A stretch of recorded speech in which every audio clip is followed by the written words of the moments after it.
वन्दे देवमुमापतिं सुरगुरुं वन्दे जगत्कारणं वन्दे पन्नगभूषणं मृगधरं वन्दे पशूनां पतिं वन्दे सूर्यशशाङ्कवह्निनयनं वन्दे मुकुन्दप्रियं वन्दे भक्तजनाश्रयं च वरदं वन्दे शिवं शङ्करम्।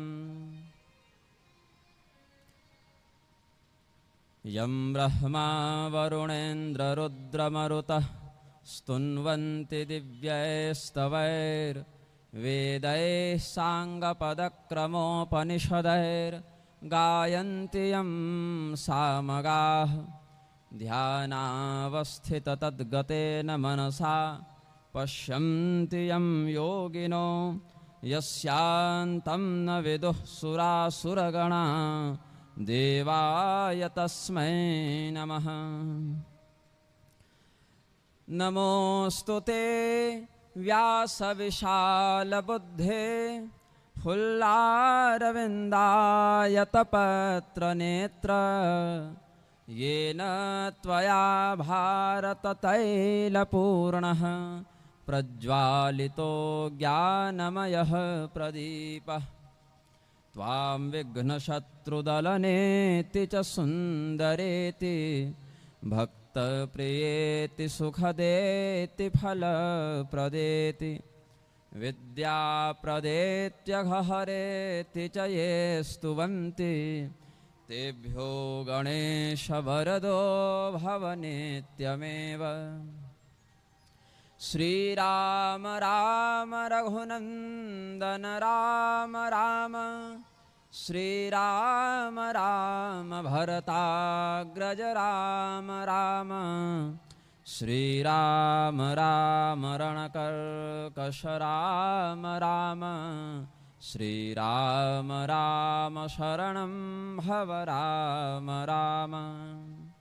दिव्यार्कबोधकमलोदरगर्भसंस्थं विश्वात्मकं परमनिर्मलसिद्धनाथं येनावतारितमहार्णवमध्यचन्द्र द्वीपान्तरे परमचिञ्चिणचित्प्रकाशम् आदौ मर्कटरूपी पश्चादनिलांशो याम्ये द्वैतप्रकटीकरणार्थं तिष्ये यो भूत्वा हरिधर्मे लोके विरराज मध्वाचार्यं श्रीगुरुमूर्तिं प्रणतोऽस्मि।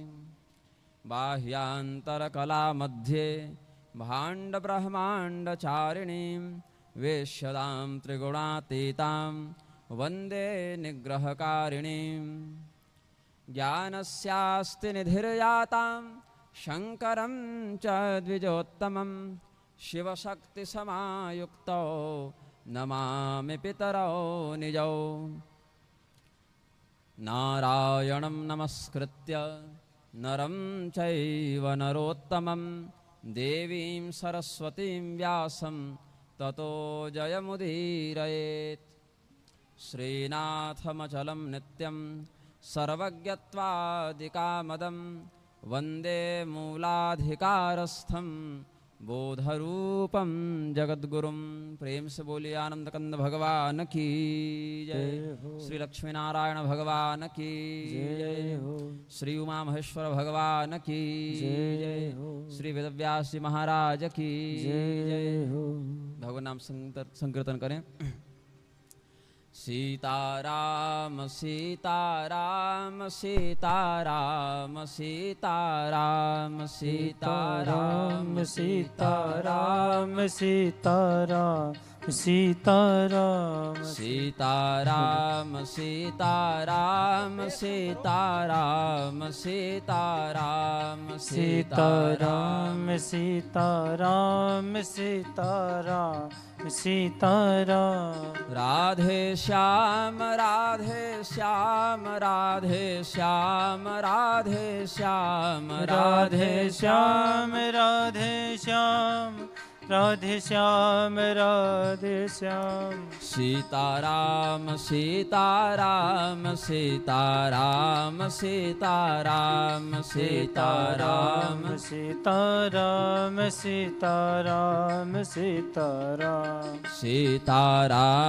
सीताराम सीताराम सीताराम सीताराम सीताराम सीताराम सीताराम राधे श्याम राधे श्याम राधे श्याम राधे श्याम राधे श्याम राधे श्याम राधे श्याम राधे श्याम सीताराम सीताराम सीताराम सीताराम सीताराम सीताराम सीताराम सीताराम सीताराम सीताराम सीताराम सीताराम सीताराम सीताराम सीताराम सीताराम सीताराम प्रेम से बोले आनंद कंद भगवान की जय हो। कल के व्याख्यान सत्र में हमने अलग अलग कल्पों के आधार पर ब्रह्मदेव ने भगवान रुद्र के भगवान महेश्वर के जिन स्वरूपों का अनुभव किया, सद्योजात, वामदेव, तत्पुरुष, अघोर एवं ईशान, इन 5 रूपों का जो अनुभव ब्रह्मदेव को 5 अलग अलग कल्पों में हुआ, उन सभी अवतारों के अतिरिक्त भगवान के कुछ ऐसे अवतार भी हैं जो प्रत्येक कलयुग के प्रारंभ में होते हैं। तो श्वेत वाराह कल्प जो अभी चल रहा है, इसमें अभी तक 28 चतुर्युग हो चुके हैं, ये 28वां कलयुग चल रहा है। तो जैसे प्रत्येक द्वापर युग के अंत में कोई एक महापुरुष भगवान विष्णु के शक्ति से ज्ञान से युक्त होकर वेदव्यास के पद पर बैठते हैं, वैसे ही कलयुग के प्रारंभ में, मतलब वेदव्यास के अवतार के ठीक बाद कलयुग के प्रारंभ में भगवान महादेव की शक्ति से युक्त होकर कोई महापुरुष पाशुपत योग के आचार्य के रूप में प्रतिष्ठित होते हैं। तो जब ब्रह्मदेव ने चिंतन किया अपने सौभाग्य का कि इतने दीर्घ अनुसंधान से हमको परमात्मा का साक्षात्कार हुआ, तो उन्होंने सभी लोगों के कल्याण की कामना से एक प्रश्न किया, कस्याम वा युग संभूत्याम द्रक्ष्यन्तीह द्विजातयः केन वा तपसा देव ध्यान योगेन केन वा। आपके भक्त वेद की मर्यादा को जानने वाले द्विजाति गण किस प्रकार से आपका दर्शन कर सकते हैं। जैसे हमने आपका दर्शन कर लिया, आपके साथ संवाद किया, कृतार्थ हुए, तो जन सामान्य भी इस सौभाग्य से युक्त हो सके, इसके लिए कोई उपाय बता दीजिए। मनुष्य आपका दर्शन कैसे करे, मानव आपका दर्शन कैसे करे। तो महादेव जी मुस्कुराए, बोले ये तो मनुष्य के लिए संभव नहीं है कि हमारा दर्शन कर ले। कैसे संभव नहीं? तपसा नैव वृत्तेन दान धर्म फलेन च न तीर्थ फलयोगेन क्रतुभिर्वाप्त दक्षिणैः न वेदाध्ययनैर्वापि न वित्तेन न वेदनैः न शक्यं मानवैर्द्रष्टुमृते ध्यानादहं त्विह। कोई बहुत अधिक तपस्या कर ले और सोचे कि तपस्या के बल से हम शिव जी को देख लें, तो संभव नहीं है। कोई बहुत सदाचारी भी हो और कहे केवल आचरण के बल पर हम दर्शन कर लें, वो भी संभव नहीं। कोई बहुत दान करे या बहुत तीर्थाटन करे, बहुत योग का अभ्यास करे, बहुत बड़े बड़ी दक्षिणाओं वाले यज्ञ करे या बहुत अधिक शास्त्रों का अध्ययन करे, तो उन क्रियाओं के कारण हम भगवान का दर्शन कर लें, ऐसा संभव नहीं है जब तक विहित ध्यान पूर्वक वह भगवान का चिंतन तत्व से न करे। जैसे कल हमने जो ध्यान योग की विधि बताई, ये सब करने के साथ साथ वो करे तो जल्दी सफल होगा, लेकिन अगर केवल इन्हीं के आश्रय से भगवान को देखना चाहे तो यह संभव नहीं है। लेकिन कुछ कुछ ऐसे अवतार हैं शिव जी के जिनका दर्शन महादेव जी के दर्शन के ही समान माना गया है, मतलब महादेव जी ही उस रूप में प्रकट हुए हैं, ऐसा समझना चाहिए। तो ऐसे तो यह अवतार भगवान का जो रुद्रावतार है वह योगावतार भी कहा गया है। वाराह कल्प के 7वें मनवंतर में जो अभी चल रहा है, अभी श्वेत वाराह कल्प भी चल रहा है और इसके 14 मनवंतरों में अभी 7वां मनवंतर भी चल रहा है। तो सप्तमे चैव वाराहे ततस्तस्मिन् पितामह मनुर्वैवस्वतश्चैव तव पौत्रो भविष्यति। मैं स्वयं वैवस्वत मनु के रूप में अवतरित होऊंगा तुम्हारे पौत्र के रूप में, ऐसा महादेव जी ने कहा। अभी जो मनु है, वैवस्वत मनु, जो अक्षरों में ऋकार के, री अक्षर के स्वामी हैं, काले वर्ण से युक्त हैं, सूर्यदेव के पुत्र हैं, वो प्रकारांतर से महादेव जी के अवतार और ब्रह्मा जी के पौत्र के रूप में भी वर्णित किए गए हैं। यहां पर कहते हैं महादेव जी कि समस्त प्राणियों पर कृपा करने के लिए, विशेष करके धर्मोपदेष्टा ब्राह्मणों के ऊपर उपकार करते हुए हम अवतार ग्रहण करेंगे। जैसे वेदव्यास जी ने ब्राह्मणों को कैसे उपकृत किया, शिष्यों के माध्यम से शास्त्र का ज्ञान दिया, तो ब्राह्मण जब ज्ञानी हुए तो उन्होंने बाकियों को भी वह ज्ञान प्रदान किया स्वाधिकारानुसार। तो वैसे महादेव जी ने भी, क्योंकि विप्रों को ईश्वर का मुख कहा गया है,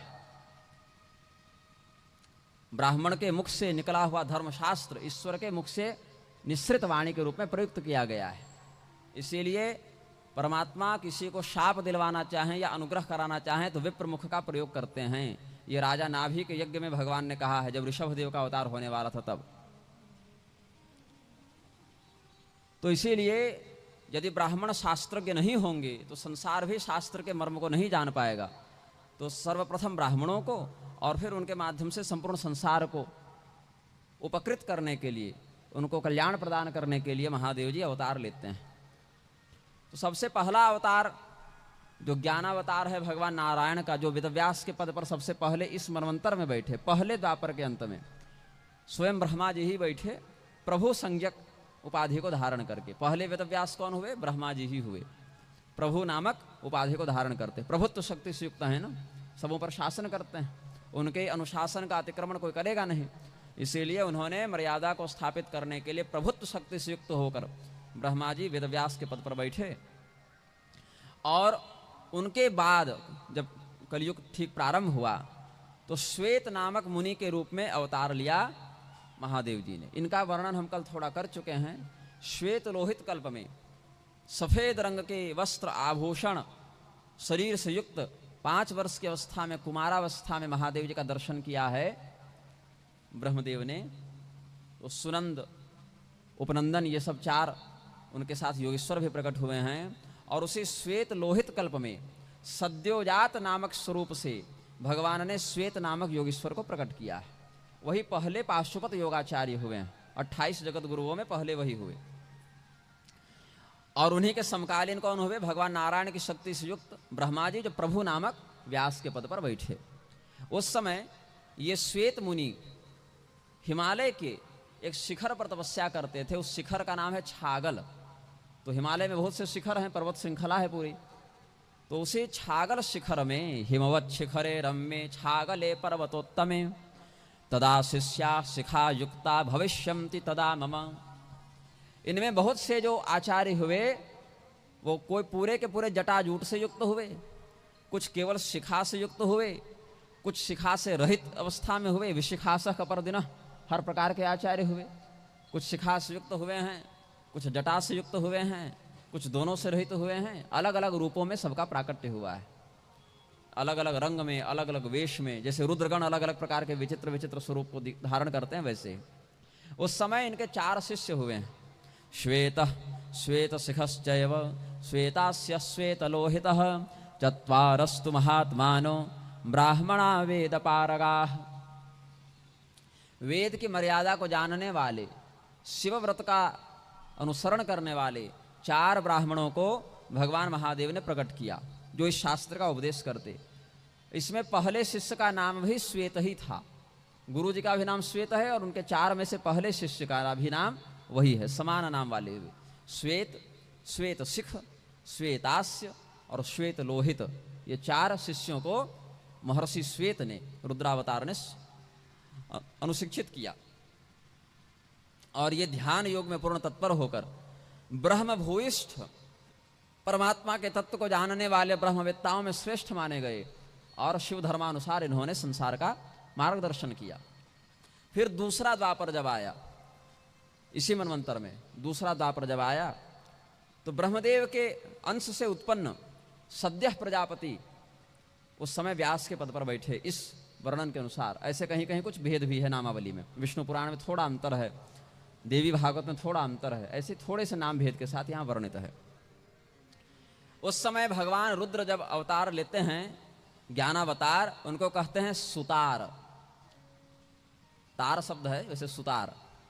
उस समय उनके 4 शिष्य हुए, दुंदुभि, शतरूप, ऋचिक और केतुमान। इन 4 शिष्यों के माध्यम से उन्होंने धर्म का उपदेश किया। तो भगवान नारायण और भगवान रुद्र दोनों साथ साथ अपने अपने मत से अपने शिष्यों को तैयार करके अलग अलग धर्म का, अलग अलग संप्रदाय के अनुसार औपासिक धर्म का, ब्रह्मोपासना के प्रारूप का उपदेश करते हैं। फिर तीसरे द्वापर के अंत में भगवान नारायण का एक अवतार भृगु जी के वंश में हुआ, भार्गव संज्ञक वेदव्यास हुए। और उस समय दमन नाम से शिव जी प्रकट हुए। उस समय इनके 4 शिष्य हुए, विकोस, विकेश, विपाश और शापनाशन। विकोशश्च विकेशश्च विपाशः शापनाशनः तेऽपि तेनैव मार्गेण योगोक्तेन महोजसः। अत्यंत तेजस्वी ये 4 शिष्य भी रुद्रलोक को, शिवलोक को प्राप्त हुए, जहाँ से जीव का पुनरागमन नहीं होता, उसका मोक्ष हो जाता है। चौथे द्वापर के अंत में ब्रह्मा जी के पुत्र अंगिरा नाम के ऋषि, जो बृहस्पति जी के पिताजी हैं, वो वेदव्यास के पद पर बैठे। और उस समय भगवान रुद्र सुहोत्र नाम का अवतार लेते हैं। तो विष्णु भगवान के अवतारों के बारे में तो खूब चर्चा होती है, लेकिन महादेव जी के अवतारों के विषय में थोड़ी कम चर्चा होती है।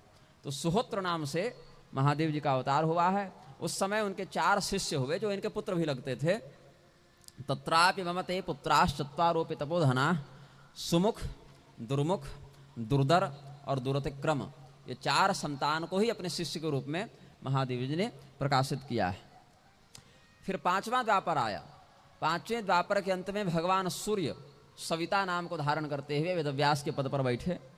और उस समय भगवान महादेव ने जो अवतार लिया, उस अवतार का नाम है कंक। कंक नाम के अवतार से युक्त हुए। उस समय सनक, सनातन, सनंदन, सनत कुमार, इन 4 को ही अपने शिष्य के रूप में स्वीकार करके उन्होंने शिव धर्मशास्त्र का उपदेश किया है। 6ठे द्वापर के अंत में यमराज बैठे वेदव्यास के पद पर, मृत्यु संज्ञा को धारण करते हुए यमराज वेदव्यास के पद पर बैठे। और उस समय लोगाक्षी के नाम से रुद्रदेव का अवतार हुआ। उस समय उनके 4 शिष्य फिर हुए, सुधामा, विरजा, शंखपाद और रज। इस प्रकार से उस द्वापर के अंत में, 6ठे द्वापर के अंत में यमराज बने वेदव्यास और शिव जी का अवतार हुआ लोगाक्षी के नाम से। उन्होंने स्मृति भी लिखी है, लोगाक्षी स्मृति भी उनके नाम से है। 7वें द्वापर के अंत में विभु नाम वाले इंद्र वेदव्यास के पद पर बैठे। और वहां जब अगला कलयुग आया, 7वां कलयुग जब आया, तो जैगिशव्य मुनि का अवतार लिया है महादेव जी ने। जैगिशव्य एक प्रसिद्ध ऋषि हुए हैं, वो भी शिव जी के अवतार हैं। उस समय 4 शिष्य उनके हुए, जो उनके पुत्र भी थे। पुत्रों को ही शिष्य के रूप में कई बार उन्होंने स्थापित किया है, कई बार अपने पुत्रों को, कई बार अन्य ऋषियों या देवताओं को भी किया है। तो यहाँ जो उनके 4 शिष्य हुए, वो उनके पुत्र भी थे, सारस्वत, मेघ, मेघवाह और सुवाहन। 8वां द्वापर जब आया, 8वें द्वापर के अंत में वशिष्ठ जी, जो राम जी के कुलगुरु भी हैं, वो वेदव्यास के पद पर बैठे थे। ये बैठते जाते हैं, रिटायर होते जाते हैं, एक एक अपना कार्यकाल पूरा करके। और एक बार जब कोई महात्मा वेदव्यास के पद पर बैठते हैं, तो कब तक बैठते हैं? 43,20,000 लगभग वर्षों के लिए बैठते हैं। लगभग इतना,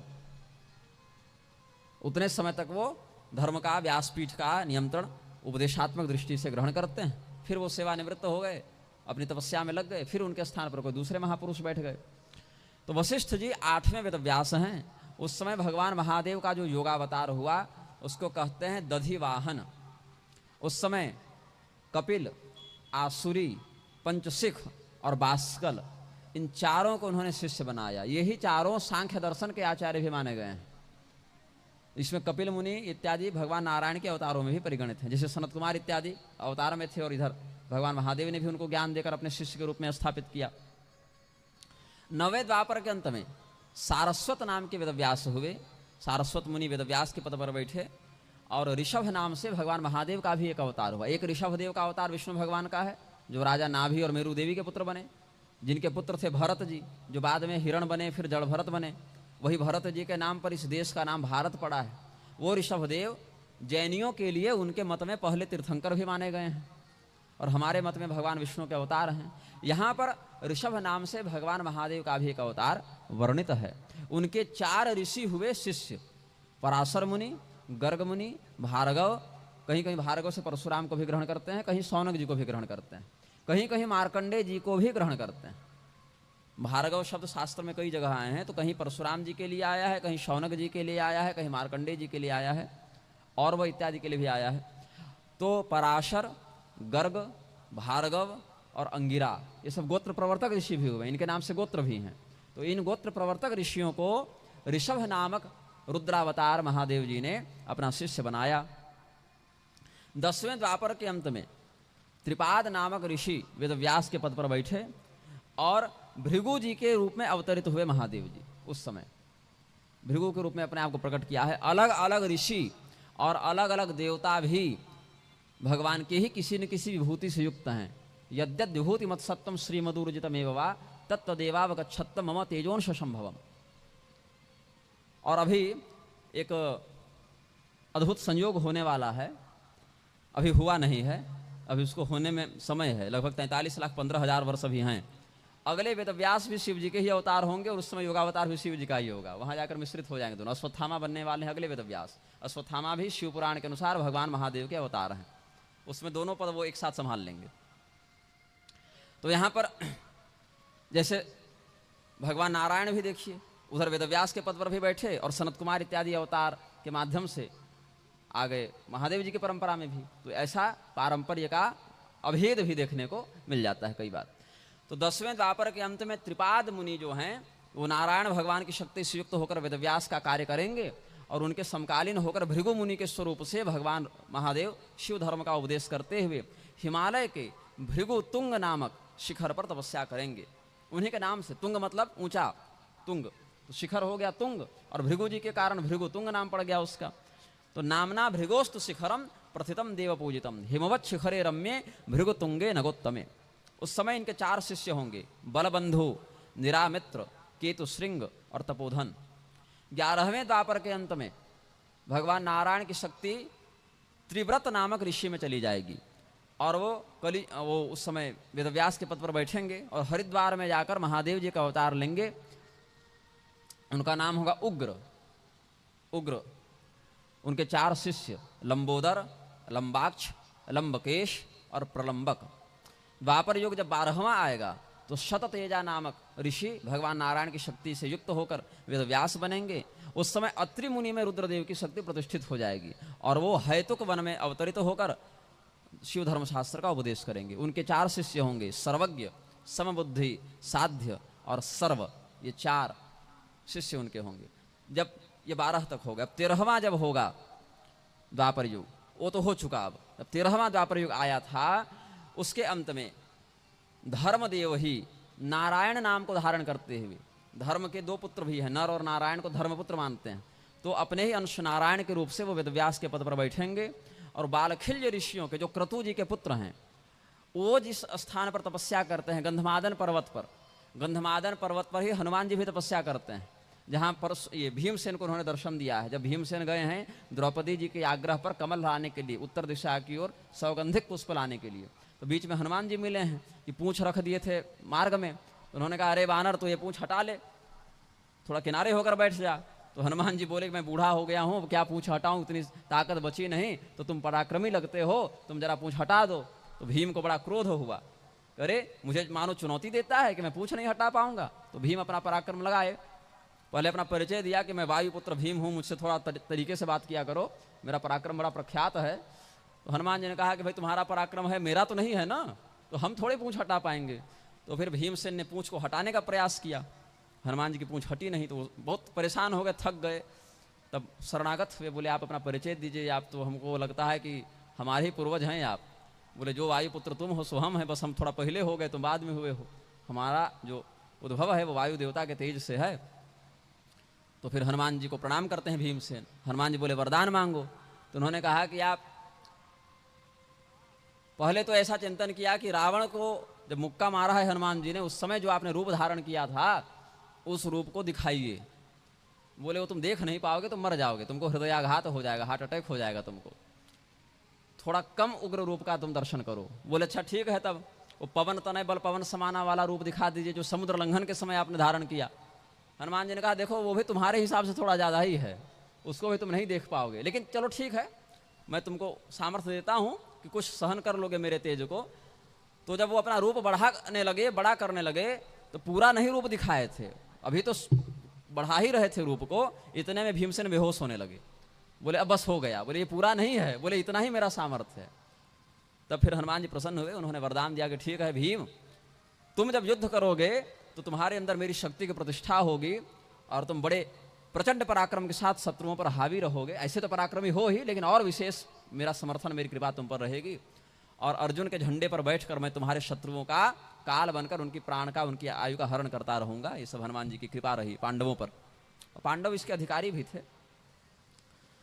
तो गंधमादन पर्वत पर यह घटना घटित हुई, ये मैं बता रहा था। ये कथा तो महाभारत की है, लेकिन गंधमादन पर्वत पर हनुमान जी का एक जंगल अपना है, कदली वन कहते हैं उसको, केले का जंगल है, वहाँ केवल केले के वृक्ष हैं, और उस केले के वृक्ष के बीच में, वो जो जंगल है उसके बीच में एक स्फटिक मणिमय शिला पर बैठकर भगवान का चिंतन करते रहते हैं हनुमान जी। और समयानुसार बड़े बड़े संत महात्मा उनके सामने ऋषि महर्षि जाकर फिर उनसे श्री राम कथा का श्रवण करते हैं, तत्व ज्ञान ग्रहण करते हैं। आसीनः कदली वने मणिमयी, पराशर संहिता में कहते हैं,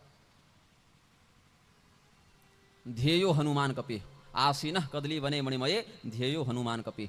जब हनुमान जी का ध्यान किया जावे तो गंधमादन पर्वत पर केले के जंगल से घिरे हुए क्षेत्र में स्फटिक शिला पर, मणिमय शिला पर बैठे हुए शांत चित्त हनुमान जी का ध्यान साधकों के लिए प्रशस्त है। तो गंधमादन पर्वत पर वालखिल्यों का भी आश्रम है, अलग जंगल में, वो तो बहुत बड़ा पहाड़ है ना। तो वहीं पर एक स्थान ऐसा है जहां वालखिल्य नामक ऋषि रहते हैं। एक नहीं 60,000, सबका नाम वालखिल्य ही है। 60,000 संख्या में है, लेकिन नाम सबका एक ही है। कहीं कहीं किसी किसी समय ये कश्यप जी के माध्यम से प्रकट हो जाते हैं, और कहीं क्रतु नामक ऋषि के माध्यम से प्रकट हो जाते हैं। कश्यप जी के चाचा हैं क्रतु। कई बार किसी किसी मनवंतर या कल्प में वालखिल्यों का प्राकट्य क्रतु नामक मुनि से हो जाता है, और कई बार कश्यप जी की संतान के रूप में भी ये प्रकट हुए हैं। और इनका शरीर जो है अंगूठे के पोर के बराबर ही है, और छोटे दिखते हैं, इतने छोटे दिखते हैं कि अगर गाय का खूर मिल जावे पानी से भरा तो उसको पार करने में इनको सोचना पड़ता है कैसे इसको पार करें, क्योंकि उसके लिए 4-5 कदम लेना पड़ेगा, डूब जावे कहीं। लेकिन इतने बड़े तपस्वी हैं, इतने बड़े तेजस्वी हैं कि इन्होंने देवराज इंद्र को भी शाप देकर युद्ध में पराजित कर दिया। मजाक उड़ा दिया था देवराज इंद्र ने, अरे इतने छोटे छोटे ऋषि महर्षि क्या काम आएंगे यज्ञ में। कश्यप जी यज्ञ कर रहे थे, कहा कि भाई हमारे जितने बाल बच्चे हैं सब हमारे यज्ञ में सहयोग करें।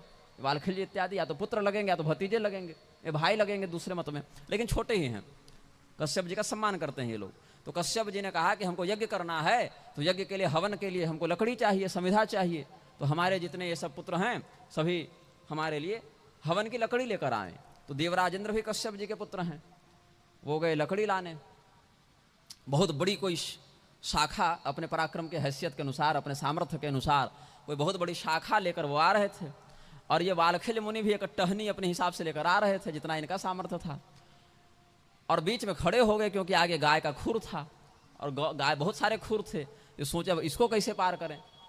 तो देवराज इंद्र वहां से जा रहे थे, वो हंसने लगे, अरे तुम्हारे समान अल्प पराक्रम वाले, अल्प सामर्थ्य वाले ऋषि से यज्ञ होता है। तो उनको बुरा लगा कि भाई सामर्थ्य क्यों देखते हो, भावना देखो ना, जिसका जैसा सामर्थ्य है वो यज्ञ में सहयोग कर रहा है। 1 रुपया दे रहा है कि 1 करोड़, उससे क्या मतलब है भाई, जितना है सामर्थ्य उतना किया। उससे तुमको तुलना नहीं करनी चाहिए कि कौन कम किया अधिक किया, सामर्थ्य जिसका जैसा है वैसा किया। तो देवराज इंद्र हंसते हुए मजाक उड़ाते हुए चले गए। और ठीक पीछे आ रहे थे गरुड़ जी, वो इंद्र के भाई हैं, सौतेले भाई हैं। कश्यप जी की पत्नी अदिति, उनसे हुए इंद्र, और कश्यप जी की पत्नी है विनता, उनसे हुए गरुड़ जी। तो गरुड़ जी भी अपने पराक्रम के अनुसार एक बहुत बड़ी शाखा लेकर आ रहे थे। उन्होंने देखा ये वालखिल्य मुनि परेशानी में है, तो उनको प्रणाम किया, उनकी सहायता कर दी, उनको किनारे पहुंचा दिया। तो वालखिल्य बड़े प्रसन्न हुए और शाप दिया इंद्र को, देखो भाई ऐसा होता है, या सज्जन को ऐसा होना चाहिए। तो हे इंद्र, तुम होंगे देवताओं के राजा, स्वर्ग के राजा, लेकिन हम तुमको शाप देते हैं कि गरुड़ जी तुम पर आक्रमण करके तुम्हारे घर से अमृत को चुरा लेंगे, छीन लेंगे, और तुम सारे देवता उस दिन पराजित हो जाओगे। तो ये फिर गरुड़ जी का पराक्रम इंद्र पर हावी हुआ है।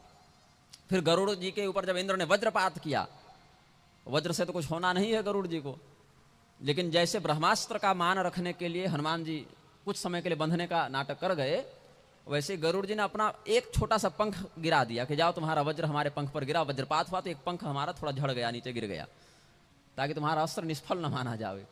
और उन्हीं के सामने अमृत लेकर आ गए। वो भी गंधमादन पर्वत में ही इनका आश्रम है वालखिल्यों का।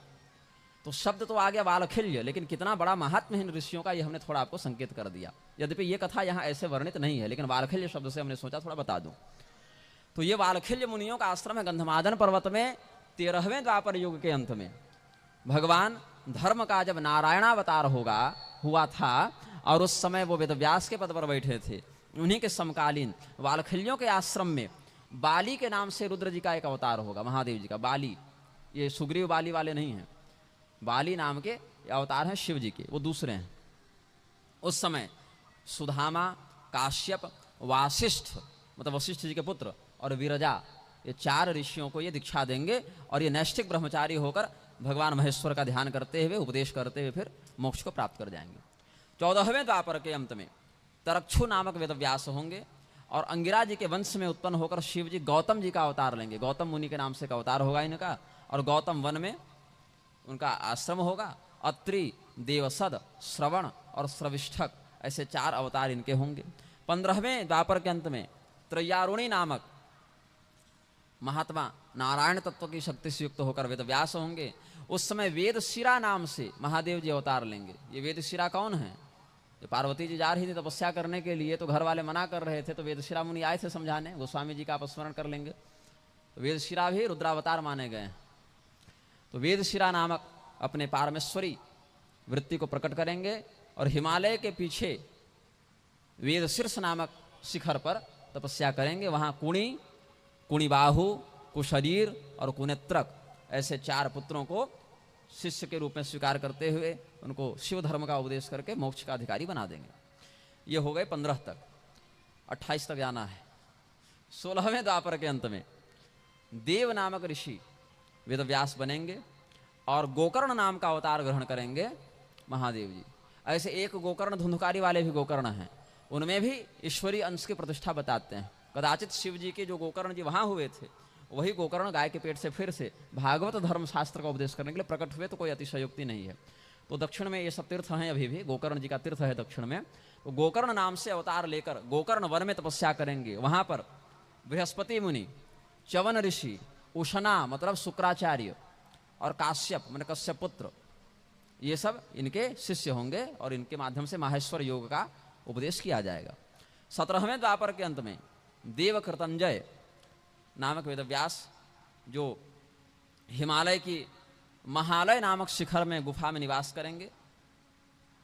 ये रुद्रावतार, वेदव्यास तो देवकृतंजय हो गए, तो महालय नामक रमणीय शिखर पे इनका अवतार होगा। गुहावासी इनको कहा जाएगा, क्योंकि ये गुफा में निवास करेंगे, तो गुहावासी इनका नाम हो जाएगा। वहाँ उतथ्य, वामदेव, महायोग और महाबल, इन नामों के शिष्यों को ये दीक्षा देंगे। और फिर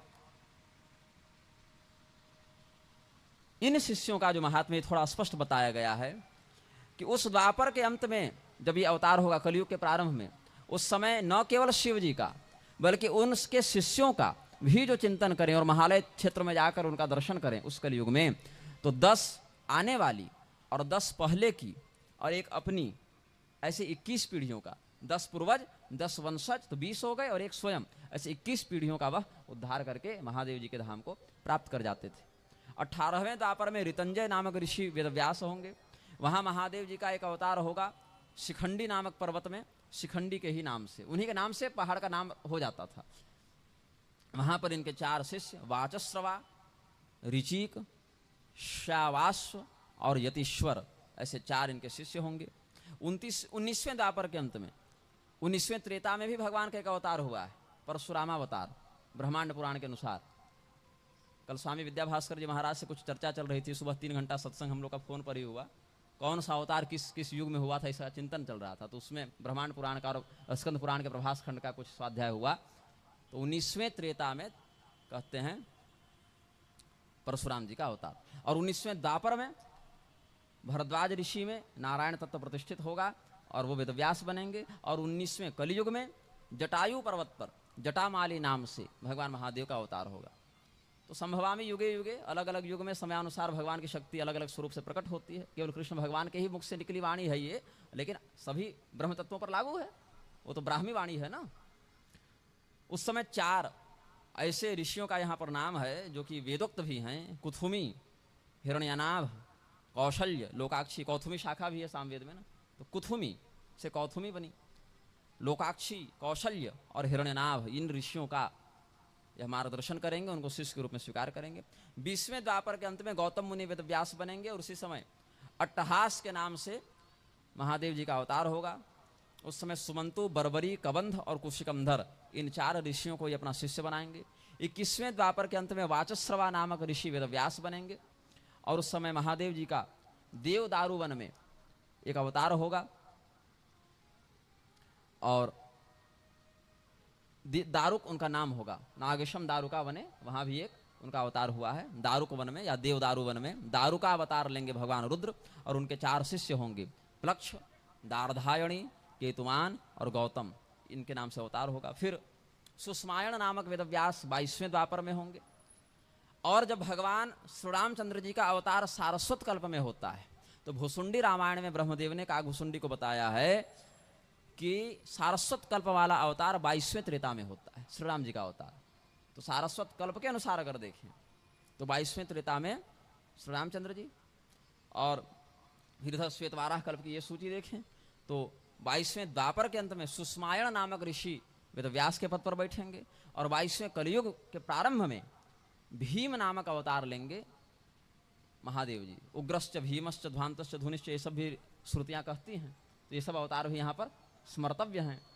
वेद का कोई भी अक्षर निरर्थक नहीं है, निष्प्रयोजन नहीं है, उसका कहीं ना कहीं से कोई ना कोई संबंध है, जो श्रुति से तत्काल भले हमको अनुभूत न हो रहा हो, लेकिन उसके अनुसरण में जो स्मृतियां हैं या जो पुराण हैं या जो तंत्र शास्त्र हैं, उसका अध्ययन करने से उस श्रुति का मर्म संकेत में आने लग जाता है। तो उग्र, भीम, ये सब भगवान के, शर्व, ये सब भगवान के अलग अलग रुद्राष्टाध्याय के अंतर्गत जो नामावलियां वर्णित हैं या अन्य श्रुतियों में भी, वो सब इन्हीं अवतारों का संकेत करते हुए उनको प्रणाम करती हैं। ऐसे ही चंद्र ज्ञानागम पढ़ेंगे तो वहां भगवान रुद्र के 24 अवतार हैं, और उन 24 अवतारों का युद्ध हुआ है भगवान विष्णु के 24 अवतारों से, ऐसे मान लीजिए, क्योंकि संहार करना उनका काम है, उस रूप में संहार करते हैं, उसमें पालन करते हैं। तो 1-2 बार तो ऐसा भी हुआ, कथानकों में आपको मिलेगा, कालिका पुराण इत्यादि में, कि वराह भगवान ने जब शरीर धारण किया तो कहे अब शरीर का संहार हम कैसे करें, लीला पूर्वक शरीर तो धारण कर लिया लेकिन अब छोड़ते बन नहीं रहा। तो कहा महादेव जी आप हमारा शरीर छुड़वा दीजिए। बोला ऐसे कैसे छुड़वा दें, कोई कपड़ा थोड़ी के खोल के उतार दें। बोले तो हमसे युद्ध कीजिए और हमको युद्ध में मारिए। तो फिर युद्ध हुआ है दोनों में कालिका पुराण के अनुसार, क्योंकि वो वाला विभाग आप देख रहे हैं ना। तो ऐसे इनकी लीला चलती रहती है, इसमें भक्तों को नहीं पढ़ना चाहिए, इनका अपना मनोरंजन है। कभी भगवान महादेव हार गए बाणासुर वाले युद्ध में कृष्ण भगवान से, और कभी वही कृष्ण भगवान वही महादेव जी की तपस्या करने पहुंच गए हिमालय, माथा मुड़ाकर उपमन्यु जी से दीक्षा लेकर के हमको महाराज बच्चा नहीं हो रहा, वरदान दे दीजिए। तो ये दोनों का आपसी संबंध है, इसमें हम लोग को नहीं पढ़ना चाहिए। और जिनसे वरदान लेकर प्रद्युम्न को प्राप्त किया, उन्हीं प्रद्युम्न के लड़के अभी अनिरुद्ध को छुड़ाने के लिए जब गए हैं बाणासुर के यहाँ, तो वही महादेव जी से लड़कर फिर उनको पराजित भी कर दिया। अब इसको क्या कहिएगा, कौन बड़ा और कौन छोटा? बड़ा और छोटा जहां 2 हैं वहां होता है, एक में कोई बड़ा छोटा नहीं होता। तो इस रहस्य को अर्जुन को भी बताया है भगवान कृष्ण ने। बोले कि भाई मैं तो परमेश्वर हूं, मैं किसकी आराधना करूं, इसीलिए मैंने अपने इच्छा को, सत्संकल्प को पूर्ण करने के लिए अपने ही आराधना की। तो कृष्ण रूप में मैं आराधक बन गया और शिव रूप में हम आराधित हो गए, ये महाभारत में बता दिया। क्योंकि हम अब किसकी आराधना करें, अपनी ही तो करें। लेकिन अपनी आराधना खुद तो तिलक लगाएंगे नहीं, खुद तो माला पहनेंगे नहीं, खुद तो अपनी आरती करेंगे नहीं, उसके लिए दूसरा रूप धारण करना पड़ेगा। तो फिर हम महादेव के रूप में प्रकट हो गए और अपनी पूजा करने लगे। लेकिन जब इन बातों को आप नहीं समझेंगे तो होंगे संप्रदाय के झगड़े और कुंभ में कटेंगे मस्तक। और कई शैवों ने वैष्णवों का और वैष्णवों ने शैवों का माथा काट दिया। ये एक दुर्भाग्यपूर्ण घटना है, लेकिन घटित हुआ है भाई। ऐसा नहीं होना चाहिए। शिवद्रोही व्यक्ति विष्णु भक्त नहीं होता और विष्णुद्रोही व्यक्ति शिव भक्त नहीं होता। ये भगवान श्री रामचंद्र जी ने ही कह दिया था, हम अलग से क्या कहें। तो हम यहां पर वेदव्यास जी का अनुक्रमण आपको बता रहे थे। 22वें द्वापर के अंत में सुषमायण नामक महर्षि वेदव्यास के पद पर बैठे। उस समय महादेव जी का भीम संज्ञक एक अवतार हुआ, काशी में हुआ, काशी नगरी में हुआ। जैसे बलराम जी हल धारण करते हैं, वैसे भीम नामक रुद्र भी, योगाचार्य भी हल धारण करते थे। और हलायुध उनको कहा गया, क्योंकि हल को आयुध के रूप में धारण करते थे, तो हलायुध महादेव उनको कहते थे। उस समय भल्लवी, मधुपिंग, श्वेत केतु और कुश, ये 4 नाम के ऋषियों को उन्होंने अपना शिष्य बनाया। 23वें द्वापर के अंत में तृणबिंदु नामक महर्षि वेदव्यास के पद पर बैठे। उस समय इनका एक और अवतार हुआ जिसको श्वेत कहा जाता है। ये महाकाय नामक मुनि के पुत्र के रूप में भगवान ने एक दूसरा अवतार लिया, उसको भी श्वेत कहते हैं। और उस समय कालंजर पर्वत पर उनका अवतार हुआ है। क्यों? कालम जरयति, कालंजर, इस प्रकार से अर्थ करना पड़ेगा, मृत्यु को भी जो जीर्ण कर दे, मृत्यु को जरग्रस्त कर दे। बाकी आप लोग संस्कृत पढ़ाते हैं, आप लोग अच्छी निरुक्ति कर लीजिएगा, लेकिन अर्थ यही है कि तत्र कालम जरिष्यामि तदा गिरिवरोत्तमे तेन कालंजरो नाम भविष्यति स पर्वतः। कालंजर पर्वत को कालंजर कहते क्यों हैं? वहां महादेव जी का एक अवतार हुआ जो श्वेत रुद्रावतार हुआ, और मृत्यु को उन्होंने जीर्ण कर दिया, काल को भी बूढ़ा बना दिया, काल को भी समाप्त प्राय कर दिया। इसीलिए उस पर्वत, वहां जो लीला हुई, काल को जराग्रस्त करने की लीला हुई, इसीलिए उस जगह को कालंजर कह दिया गया। उनके 4 शिष्य हुए, उशिक, बृहदश्व, देवल और कवि। कहीं कहीं शुक्राचार्य जी के लिए भी कवि शब्द आया है, कवि नाम उष्णा कवि ऐसे करते। ऐसे कवि शब्द का सामान्य अर्थ होता है प्राज्ञ, बुद्धिमान, प्रबुद्ध, उसको कवि कहते हैं। केवल कविता लिखने वाले को कवि नहीं कहते हैं। कवि शब्द का जो शास्त्रोक्त अर्थ है, परमात्मा के लिए भी कवि शब्द है। कविम पुराण मनुशासितार मनोरणीयाम समनुस्मृत्य सर्वस्य धातार मचिंत्य रूपम आदित्य वर्णम तमसः परस्तात्। हमारा एक प्रवचन था आदित्य वर्णम तमसः परस्तात्, अब मंगलाचरण में हमने कहा तो यही एक पंक्ति हमको याद आई, 1 घंटा उसी पर बोले थे, लेकिन वो हमारा यूट्यूब प्रतिबंधित कर दिया लोगों ने, तो प्रवचन चला गया हमारा। सूर्य मंदिर की प्रतिष्ठा थी 2019-20 में, वो हमने दिया था प्रवचन बिहार में। तो कवि शब्द का अर्थ होता है बुद्धिमान, विवेकी, कर्तव्य और अकर्तव्य का विवेक जिसमें व्याप्त हो, उसको कवि कहा जाता है। अब चापलूसी करने वाले कवि हो गए, युग कवि हो गए तो युग कवि जो हैं अपने अपने राम बताएं घूम रहे हैं सब। तो कोई अपने राम जी को इमाम हिंद भी बता दे रहा है, तो ये शास्त्रीय परंपरा तो हुई नहीं। कवि कहते हैं विवेकी को, शास्त्रज्ञ को, जिसको सही गलत की पहचान हो। 24वें द्वापर के अंत में ऋक्ष नामक मुनि वेदव्यास बनेंगे। अच्छा, ऋक्ष शब्द से मुझे एक बात स्मरण आई, 24वें वेदव्यास के रूप में वाल्मीकि जी का भी वर्णन मिलता है, भार्गव कहते हुए, भृगुवंश के अंतर्गत। तो वाल्मीकि जी के भी ऋक्ष, अग्निशर्मा इत्यादि अलग अलग नाम वर्णित हैं। लगभग उनके 6 जन्मों का वर्णन हमको प्राप्त हुआ है, अलग अलग पुराणों में या अध्यात्म रामायण, आनंद रामायण इत्यादि में। तो कुछ पर हमने वीडियो वक्तव्य निर्गत किया, कुछ को हमने लिखित रूप में लेखों में व्यक्त किया है। लेकिन सर्वत्र वो जन्मना ब्राह्मण ही थे। बाद में किसी किसी परिस्थिति वशात वो डाकुओं की संगति में पड़ गए, तो उन्हीं के साथ चोरी डकैती करने लगे, आतंकवादी बन गए। और बाद में फिर संतों का सानिध्य मिला, तो फिर ऐसे संत बने कि फिर पूरी राम कथा का उनको ऋषि मतलब विनियोग करने का सौभाग्य मिला ब्रह्मदेव के आशीर्वाद से। तो वाल्मीकि जी जन्म की दृष्टि से ब्राह्मण कुल में ही उत्पन्न हुए थे, लेकिन संगति उनकी, जैसे अजामिल जन्म की दृष्टि से ब्राह्मण थे, संगति के कारण गड़बड़ हो गए। बाद में फिर विष्णु दूतों का सत्संग हुआ तो फिर सुधर गए। तो कुछ कुछ वैसा ही वाल्मीकि जी के साथ भी है। तो यहां पर हम आपको 24वें द्वापर का बता रहे थे। ऋक्ष नामक मुनि व्यास बने, और पाद्मकल्प इत्यादि में जब भगवान विष्णु का अवतार होता है, तो श्री राम रूप में जब वो प्रकट होते हैं, तो 24वें त्रेता में उनका आगमन होता है। यह भी एक शास्त्रीय मत आपको मिलेगा, विष्णु धर्मोत्तर आदि में है, हरिवंश में भी है। त्रेता युगे चतुर्विंशे रामो राजा भविष्यति, ये सब भी मिलता है। तो 24वें त्रेता में भी कल्प भेद से भगवान का एक अवतार मिलता है, और 28वें त्रेता में ही भगवान का श्री राम अवतार वर्णित होता है।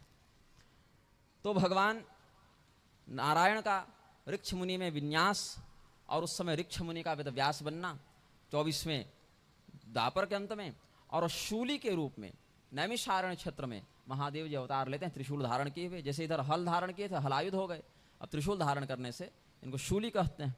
उस समय 4 ऋषियों को इन्होंने दीक्षा दी, शालिहोत्र, अग्निवेश, युवनाश्व और शरद वसु, ऐसे 4 ऋषियों को इन्होंने योग मार्ग की दीक्षा दी है।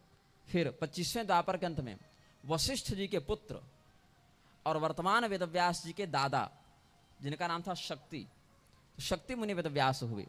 उस समय हाथ में दंड धारण किए हुए भगवान महादेव मुंडीश्वर नाम का अवतार लेते हैं। उनके 4 शिष्य छगल, कुंडकर्ण, कुम्हांड और प्रवाहक, ऐसे 4 शिष्य जो पुत्र भी थे इनके, वो प्रकट होते हैं। शक्ति मुनि की हत्या कलमाशपाद ने कर दी थी। एक राजा थे, उनका नाम था मित्रसह। वशिष्ठ जी उनके गुरु थे। ये सब भगवान श्री रामचंद्र जी के पूर्वज हुए हैं, अयोध्या के राजा थे, राम जी के पूर्वज थे। तो एक बार ऐसे ये जंगल गए थे, इनको एक राक्षस दिखा, बड़ा दुष्ट था। इनका उस राक्षस से युद्ध हुआ और इन्होंने राक्षस को मार दिया, पराजित किया, फिर मार दिया। लेकिन ये नहीं जानते थे उस राक्षस का एक भाई भी है, वो बदला लेने के लिए इनको मारना चाहता था। और राजा बड़े पराक्रमी थे, अयोध्या के राजा थे, तो ऐसे भी इनका एक नाम था। रघुवंशी तो थे नहीं, क्योंकि रघु इनके बाद हुए, लेकिन जिस कहते हैं रघुवंशियों का एक ब्रांड है, तो रघु तो उस समय तक नहीं हुए थे, लेकिन पूर्वज तो वही थे ना। मानधाता के वंशज तो थे, सगर के वंशज तो थे, इस प्रकार से हरिश्चंद्र के वंशज तो थे, ऐसे समझते हुए। तो उस राक्षस ने एक षड्यंत्र किया राजा मित्रसह के साथ। वशिष्ठ जी एक बार आए थे इनके यहाँ पूजा कराने, कुलगुरु थे ही, तो दान पूजन ब्राह्मण भोजन इत्यादि के लिए वशिष्ठ जी आते रहते थे। आए और कहा कि राजन हमारे लिए भोजन तैयार करो, हम आते हैं उधर स्नान ध्यान पूजा पाठ करके फिर भोजन करेंगे। वशिष्ठ जी चले गए, और जैसे ही वशिष्ठ जी गए तुरंत, मतलब जैसे मानो अभी दरवाजे से निकलो फिर घुस कर आ गए हों कि कुछ बात भूल गए, तुरंत बताना चाहते। वो राक्षस प्रकट हो गया। उसने कहा अच्छा सुनो सुनो, ऐसा करना, आज भोजन में मुझे मांस खाने की इच्छा हो रही है, तो मांस बनवा देना। तो राजा थोड़ा समझा नहीं कि भाई क्यों ऐसा कह रहे हैं। तो फिर कहा अच्छा प्रभु किस चीज का मांस खाएंगे आप, गुरु जी हैं बताइए। तो कहा मनुष्य का मांस खिला देना हमें। और राजा को ये बात और समझ में नहीं आई कि भाई मनुष्य का मांस हमारे गुरु जी क्यों मांग रहे हैं, लेकिन गुरु जी बोल रहे हैं तो कौन बहस करने जाए। तो ठीक है गुरुदेव आप जैसा आदेश करें। तो अपने रसोई घर में गया। राजा ने कहा कि भाई ऐसा है कि गुरु जी को मनुष्य का मांस खाने की इच्छा है। कल्पभेद से इसमें भी कथाएं हैं, कहीं कहीं मांस की बात प्रत्यक्ष नहीं है, कहीं कहीं यह कहते हैं कि राजा को केवल भोजन का आदेश हुआ। और राजा जब रसोइये को कहे कि गुरु जी के लिए बढ़िया भोजन तैयार कर दो, तो रसोइये के स्थान पर राक्षस ने प्रकट होकर मनुष्य का मांस बना दिया। और जब वह परोसा गया असली वशिष्ठ जी को, वशिष्ठ जी ने देखा अरे ये तो कुछ गड़बड़ है इसमें। उन्होंने प्रोक्षण किया तो पता चला ये मनुष्य का मांस है, और राजा को पता था नहीं। अधिक प्रसिद्ध तो यही कथानक है, लेकिन जैसा हमने बताया अलग अलग आगमों में या परंपराओं में थोड़े से भेद के साथ भी कुछ कथाएं मिलती हैं। कुल मिलाकर बात जैसे भी जिस कल्प में हुई हो, मुख्य बात यह है कि राजा को भी पता नहीं था कि पीठ पीछे क्या हुआ है, वशिष्ठ जी को भी पता नहीं था कि क्या हुआ है। तो वशिष्ठ जी ने राजा मित्रसह को शाप दे दिया कि राजन आप राक्षसों के समान बुद्धि वाले हो गए हैं, मुझे मनुष्य का मांस खिलाना चाहते हैं, इसीलिए हम आपको शाप देते हैं कि आप भी राक्षस बन जाएंगे। राजा ने जांच की, बोले भाई हमारी तो कोई गलती है नहीं, मेरे साथ तो धोखा हुआ है। रसोइये को वहां पर बुलाया गया। रसोइये कहा महाराज आज का भोजन हमने बनाया ही नहीं है, हम तो यहाँ छुट्टी में है या जो भी व्यस्त हैं। तो फिर राजा गुरुजी से पूछे, गुरुजी मेरी गलती नहीं है। गुरुजी ध्यान लगाए, बोले हाँ गलती तो तुम्हारी नहीं है, तो वो तो राक्षस का षड्यंत्र था जिसमें हम दोनों फंस गए। बोले गुरुजी और हमको जो शाप मिल गया सो, बोले वो तो मिल गया, अब क्या कर सकते हैं उसमें, वो तो मैंने बोल दिया सो तो होगा। तो राजा को क्रोध आ गया, बोले मैं बिना अपराध के अगर किसी को दंड दे दूं, राजा न्यायाधीश भी है ना, तो मुझे नरक मिलेगा, तो मुझे बिना अपराध के दंड क्यों मिल रहा है भाई, तो मैं भी आपको शाप दूंगा। वशिष्ठ जैसे ब्रह्मनिष्ठ को शाप देने के लिए राजा ने हाथ में जल ले लिया, हम भी आपको शाप देंगे। तो उनके बगल में उनकी पत्नी थी रानी मदयंती, उन्होंने हाथ पकड़ लिया, बोले कि आप गुरुजी को कैसे शाप दीजिएगा, अरे माता पिता गुरु लाठी मार दे, थप्पड़ मार दे तो आप भी मारिएगा? ठीक है, उन्होंने कर दिया ऐसा क्रोध तो स्वीकार कर लीजिए ना। अपने गुरु के प्रति ऐसा व्यवहार आपको शोभा नहीं देता। राजा बोले ये बात भी सही है, गुरु जी को हम शाप नहीं दे, हाँ समर्थ हैं शाप देने में, क्योंकि मैं राजा अपने कर्तव्य पर निष्ठा रखता हूं। अपने स्वधर्म का पालन करने वाला कोई भी व्यक्ति किसी को भी शाप देने का सामर्थ्य प्राप्त कर लेता है, अगर वो हृदय से निष्कपट हो, हृदय से निरपराध हो। देवताओं को भी वह अनुशासित करने का सामर्थ्य रखता है। एक सेठानी थी, सुकला नाम था उनका, उनके पति कृकल वैश्य। सेठ जी चले गए तीर्थाटन करने, कहा मेरी पत्नी बड़ी सुकुमार है, कहाँ कहाँ इसको लेते जाएंगे, ये घर में रहे आराम से। और पति के तीर्थाटन में जाने पर ये बहुत नियम धर्म और कठोरता से जीवन को बिताने लगी। तो देवराजेंद्र की दृष्टि इन पर पड़ी, देवराजेंद्र ने कुछ अनुचित प्रस्ताव रखा तो शाप देने के लिए तैयार हो गई। देवराजेंद्र पलायन कर गए, ये सामर्थ्य था। तो कोई भी व्यक्ति हो, स्त्री हो पुरुष हो, किसी भी वर्ण का व्यक्ति हो, अगर वह अपने कर्तव्य का धर्म सम्मत पालन कर रहा है और हृदय में कपट या दुर्वृत्ति नहीं है, तो उससे, उसके सत्य के, उसके सदाचरण के प्रभाव से देवता भी भयभीत रहते हैं, भाई इसको नहीं छेड़ना है, इसको परेशान नहीं करना है। तो रानी मदयंती ने रोक लिया। राजा कलमाशपाद ने कहा कि अब क्या करें इस जल का, अब हमने जल को तो संकल्पित कर लिया है, शापयुक्त जल है ये, अब इस जल को मैं कहीं भी डालूं उस प्राणी को तो ये समाप्त कर देगा, अब किसके ऊपर पानी फेंके। तो उन्होंने अपने पैरों में वो जल डाल लिया। दूसरे पर क्या, मेरा ही क्रोध है, मेरे ही ऊपर हमने क्रोध उतार लिया। तो राजा के पैर हो गए काले, राजा थे गोरे और चरण हो गए काले, तो उनके चरण जो हैं वो कृष्ण वर्ण के हो गए, उन्हें पाप या क्रोध का वास हो गया, इसलिए उनका नाम पड़ गया कलमाशपाद। वशिष्ठ जी को ही बुरा लगा कि मेरे कारण राजा को शाप मिल गया। उन्होंने कहा देखो ऐसा है, 12 साल तक तुम राक्षस रहोगे, इतना हम कर देते हैं, फिर तुम अपने शुद्ध रूप को प्राप्त कर जाओगे। तो राजा कलमाशपाद फिर 12 वर्षों तक राक्षस रहोगे, राक्षस के रूप में रहोगे 12 वर्ष तक, फिर राजा बन जाओगे वापस, ये भाव है। तो राजा कलमाशपाद राक्षस बन गए, और जब राक्षस बने तो उनको अपने पहले के समय का कोई स्मरण नहीं था कि हम कौन हैं, कहाँ हैं, क्या कर रहे हैं। वहीं पर पुष्प निवेदित कर दीजिए, है ना, वहीं पर पुष्प निवेदित कर दीजिए भाव से, वो सबको जहाँ जहाँ आराध्य है सबको प्राप्त हो जाएगा। भाव तुष्टा ही देवता, देवता भाव से संतुष्ट होते हैं। तो वही राजा कलमाशपाद जो मित्रसह थे पहले, बाद में कलमाशपाद बन गए, उनकी भेंट हो गई विश्वामित्र जी से। उस समय विश्वामित्र जी और वशिष्ठ जी का झगड़ा चल रहा था, क्योंकि विश्वामित्र जी को बनना था ब्राह्मण और वशिष्ठ जी सर्टिफिकेट दे नहीं रहे थे, आप अभी योग्य नहीं हुए, आप योग्य हुए नहीं। ऐसे विश्वामित्र जी जन्म से भी ब्राह्मण ही थे। क्यों? क्योंकि उनका जन्म हुआ था ऋचिक मुनि के द्वारा ब्राह्मण मंत्रों से संस्कृत चरु के भक्षण से, उनकी माता ने उनको उत्पन्न किया था।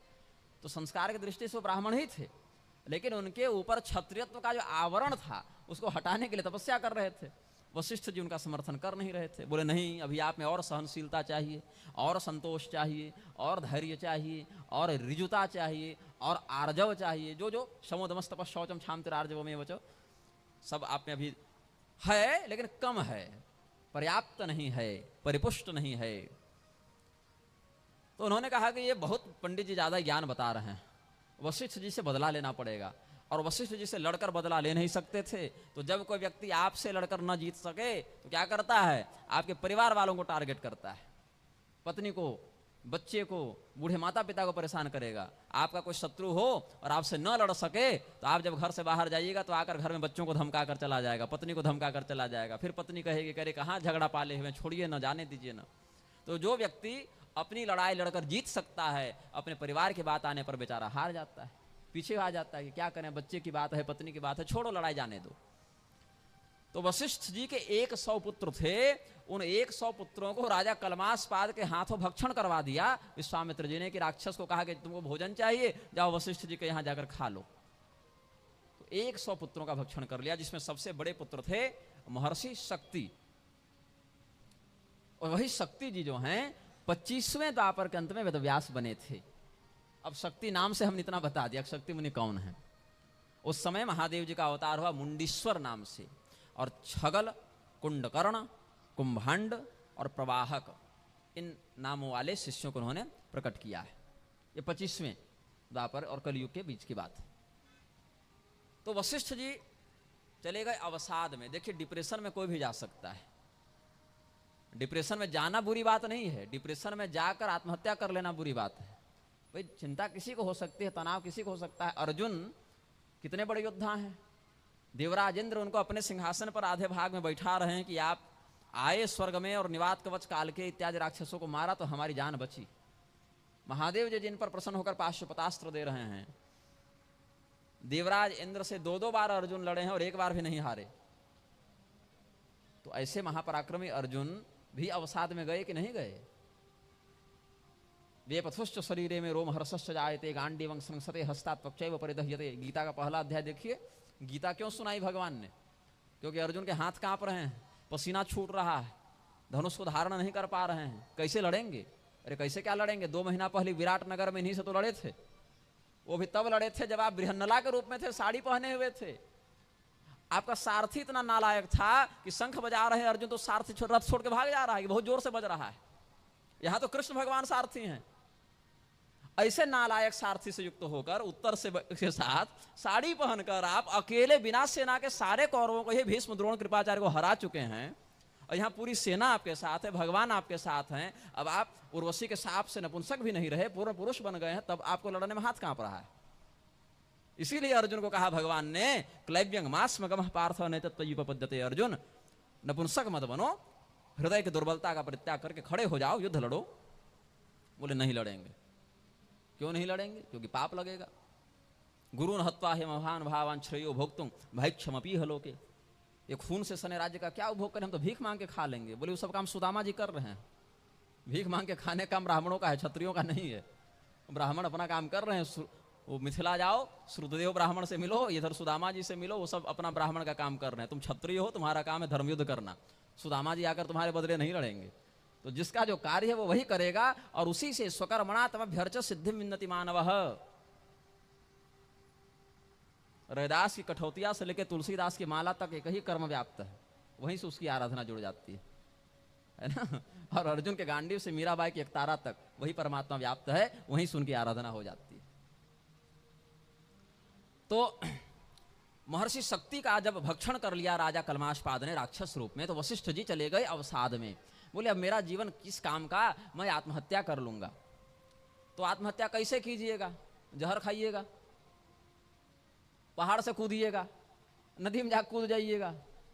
तो जब नदी में जाकर कूद गए वेदव्यास जी, ये वशिष्ठ जी, तो नदी सूखने लग गई, पानी कम होने लगा कि डूब न जावे तो हमको ब्रह्महत्या लग जावे। वशिष्ठ जी है ना, कोई सामान्य ब्राह्मण तो नहीं। तो नदी की धारा अलग अलग भागों में बट गई अपने जल को कम करने के लिए। विपाशा व्यास नदी कहते हैं ना, वितस्ता या क्या कहते हैं। ऐसी नदियों में वशिष्ठ जी के कारण धाराएं बहुत अधिक बट गई। पहाड़ के ऊपर जाकर कूदे तो नीचे की भूमि मखमली हो गई। आग में जावे तो आग न जलावे, जहर खावे तो जहर काम न करे। मतलब उनको कौन मार सकता है वशिष्ठ जी को? तो सोचे महाप्रस्थान व्रत का आश्रय लेकर शरीर का परित्याग करूंगा।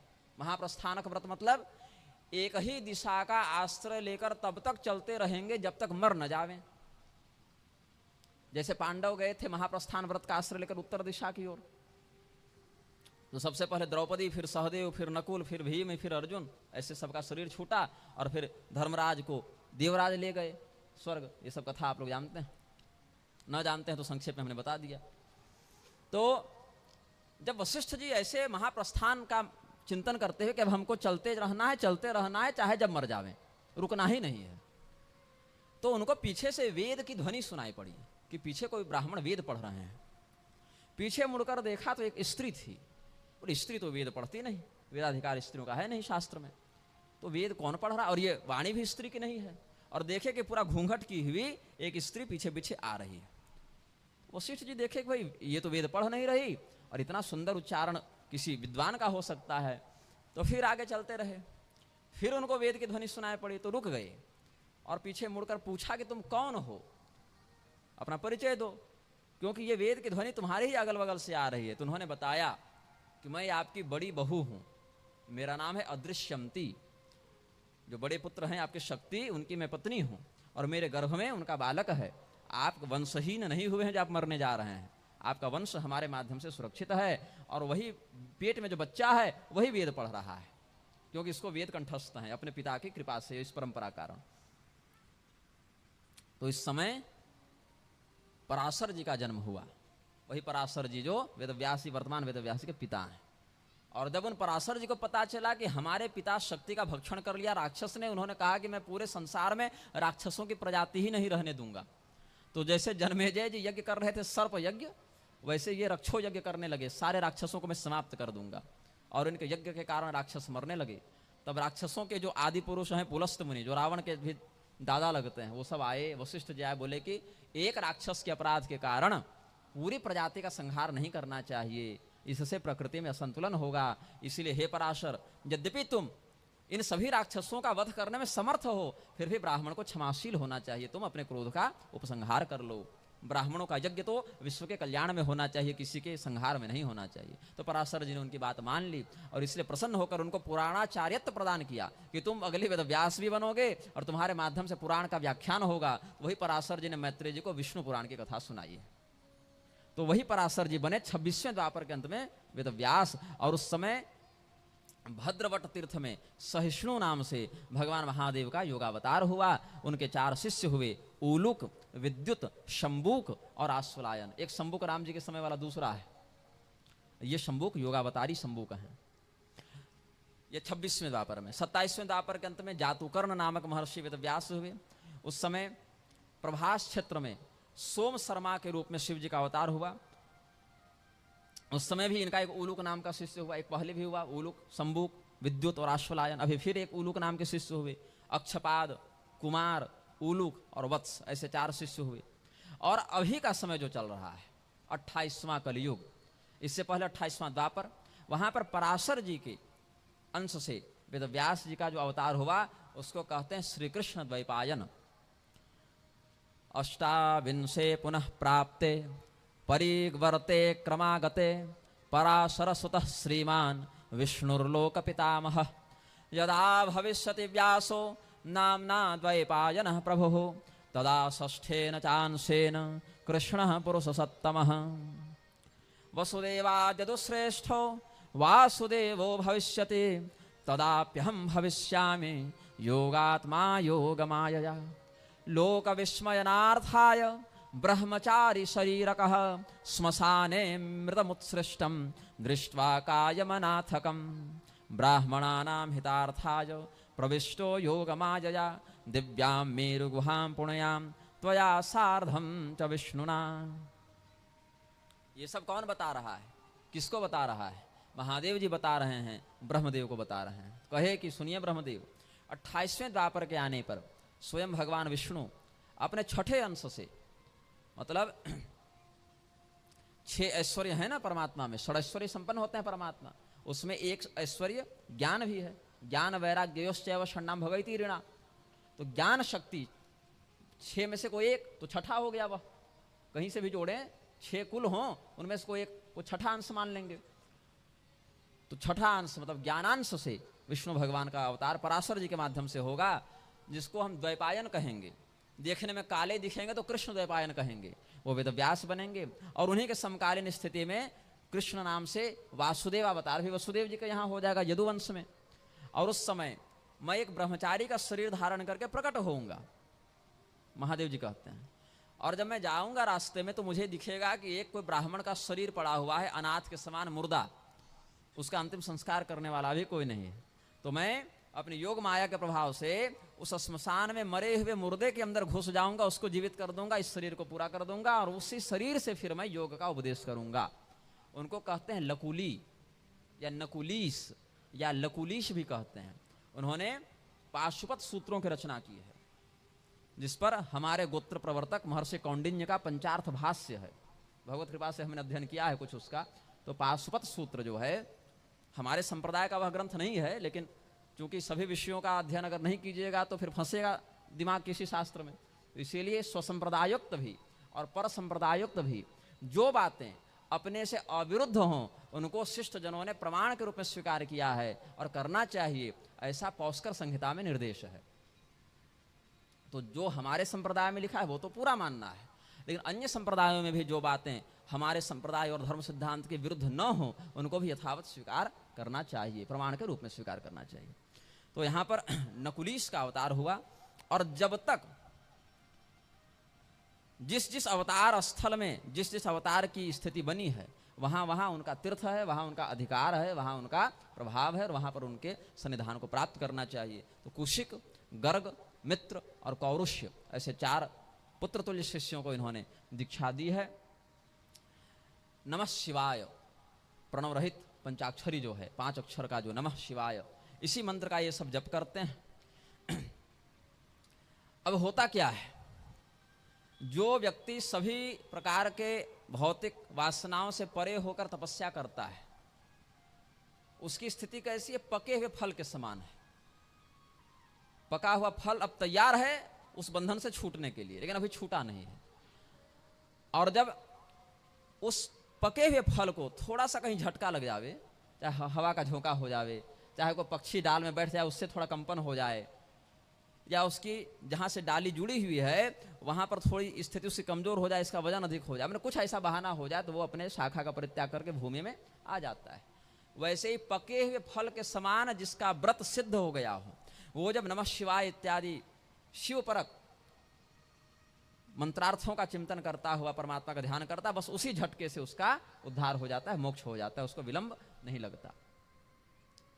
और यहां पर एक श्लोक और है, एकाहम यह पुमान सम्यक चरेत पाशुपत व्रतम न सांख्ये पांचरात्रे वा न प्राप्नोति गतिम तदा। सांख्य योग से या पांचरात्र से उसकी सदगति नहीं होती, केवल पाशुपत व्रत से होती है। ऐसे वाक्य जो होते हैं, नहीं निंदा निंदितुम प्रवर्तते इत्यादि के नियमों के अनुसार, यहाँ पर तात्पर्य इतना है कि शिव भक्ति में निष्ठा रखने वाला व्यक्ति अगर पांचरात्र में जाएगा तो फिर वहाँ और उतना परिश्रम करेगा, उतना मेहनत करेगा। सांख्य में जाएगा वो उतना मेहनत करेगा, परिश्रम करेगा, तो परिश्रम करते रहेंगे। शास्त्र अनंत है, कभी ये पूरा नहीं कर पाएगा। इसीलिए अन्य के प्रति अश्रद्धा और अपने प्रति अनन्यता को उत्पन्न करने के लिए ऐसे वाक्य शास्त्र उपदेश करते हैं। नहीं तो पांचरात्र पढ़िएगा तो कहेंगे कि पाशुपत से कल्याण नहीं होगा, पांचरात्र से होगा। नहीं तो आप जिंदगी भर, जीवन भर, कई जन्मों तक ग्रंथ ही तुलना करते रहिएगा, देवता में तुलना करते रहिएगा। जैसे यहाँ पर पढ़ेंगे तो कहेंगे कि विष्णु भगवान की आराधना से मोक्ष नहीं होगा, शिव जी को पूजो। और भागवत देखेंगे, बोलेंगे शिव जी तो खुद विष्णु भगवान की पूजा कर रहे हैं, तो विष्णु भगवान की पूजा से मोक्ष होगा, मोक्ष मिच्छे जनार्दनाथ। और देवी जी की आराधना वाले ग्रंथों को देखेंगे तो वहां कहेंगे कि इनसे क्या होने वाला है, इनमें तो देवी जी की शक्ति के कारण ये शक्तिमान बने, तो देवी जी की आराधना करो। तो प्रत्येक ग्रंथ में वर्णित स्वरूप को ही एकमात्र परम तत्व और मोक्षदायक बताया गया है। क्यों बताया गया है? क्योंकि मान लीजिए आपकी निष्ठा कृष्ण भगवान में है और आपने अगर यह पढ़ लिया कि भाई कृष्ण भगवान तो शिव जी की आराधना कर रहे थे प्रद्युम्न को प्राप्त करने के लिए, तो आप कृष्ण भगवान की आराधना के प्रति अश्रद्धा से युक्त हो जाएंगे, कहेंगे इससे बड़े तो शिव जी हैं, तो शिव जी की आराधना करो। और होनी उन्हीं की आराधना है, लेकिन उनके अलग अलग रूपों में आप जीवन भर भटकते रहेंगे और पाएंगे किसी को नहीं। 1 फीट गड्ढा यहाँ खोदें, फिर 1 फीट यहाँ खोदें, फिर 1 फीट यहाँ खोदें, 100 फीट 100 जगह खोद दिए, कुछ मिला नहीं। एक ही जगह 100 फीट गड्ढा खोदेंगे तो कुछ मिलेगा। तो 1-1 फीट 10 जगह 100 जगह खोदने से अच्छा है एक जगह परिश्रम करो। वो एक जगह परिश्रम केंद्रित हो जावे, इसके लिए एक एक ग्रंथ में एक एक देवता के रूप की महिमा बता दी गई। अपना वाला पकड़िए, वहीं परिश्रम कीजिए, और मिलना सबको एक ही जगह है, फिर उसमें भेद है नहीं। लेकिन अगर सबको बिना परिपक्व बुद्धि प्राप्ति के पलटने लगिएगा तो बन जाएगा नास्तिक। कि पाशुपत करें, कि पांचरात्र करें, कि योग करें, कि सांख्य करें, कि क्या करें, कि कुछ ना करें।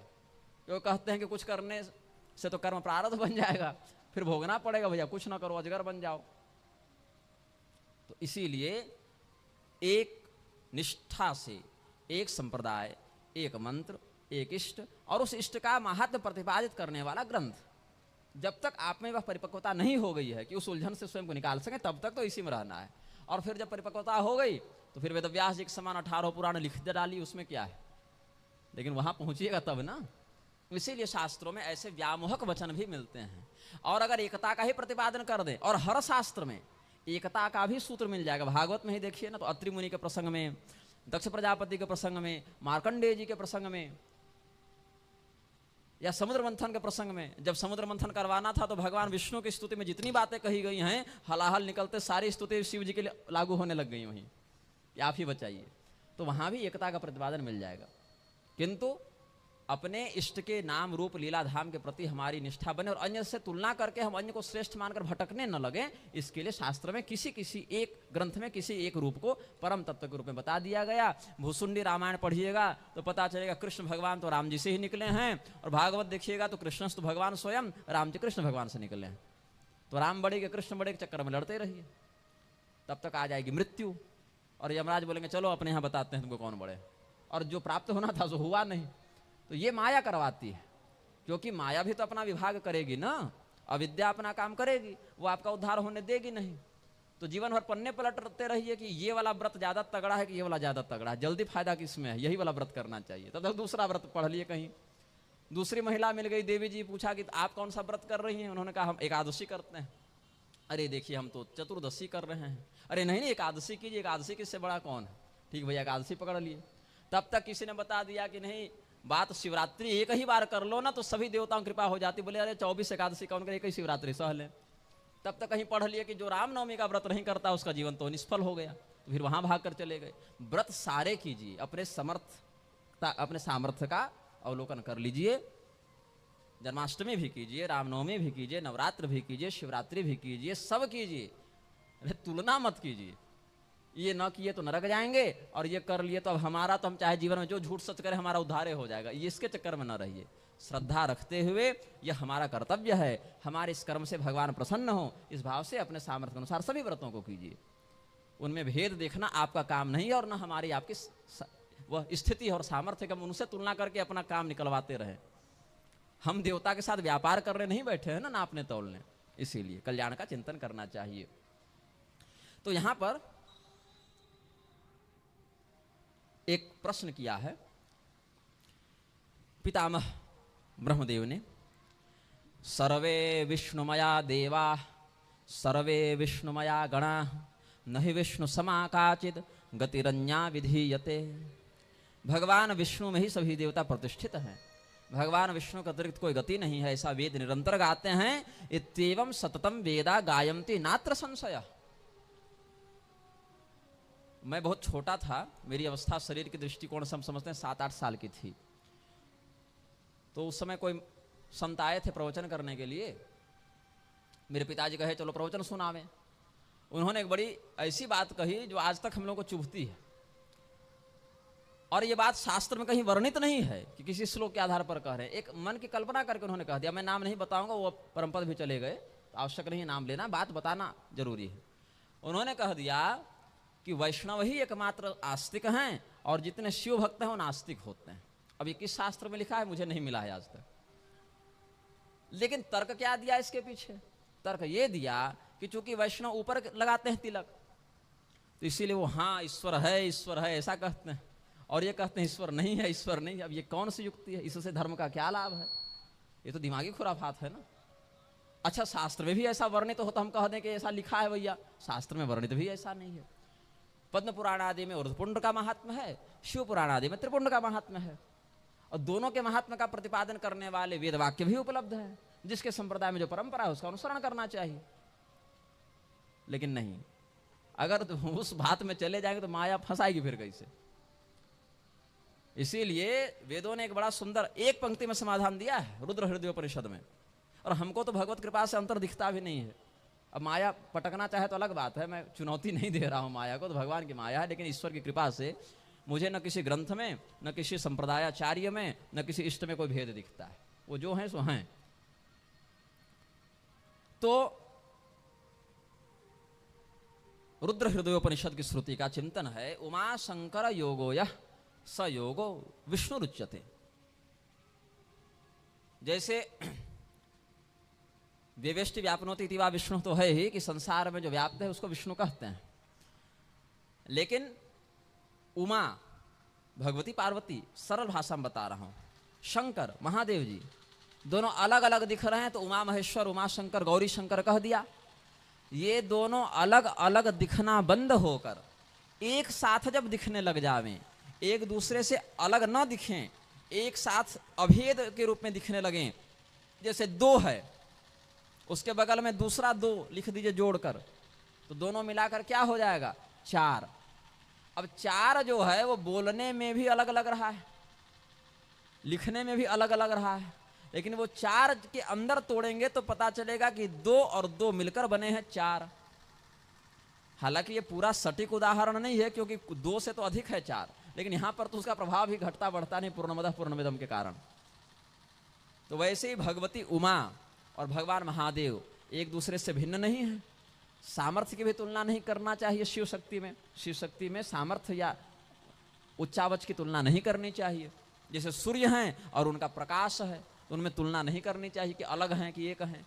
सूर्य बिना प्रकाश के सूर्य नहीं हो सकते, और सूर्य के स्रोत के बिना प्रकाश का उत्सर्जन भी नहीं हो सकता। इसलिए अन्योन्याश्रय संबंध भी है, अभिन्न संबंध भी है सूर्य में और उनके प्रकाश में, दीपक में और उसके प्रकाश में, या अग्नि में और उसकी गर्मी में। बिना गर्मी के आग नहीं और बिना आग के गर्मी नहीं, बल्कि गर्मी ही अग्नि की दाहिका शक्ति उसकी अभिव्यक्ति है, उसके गुणधर्म की अभिव्यक्ति है।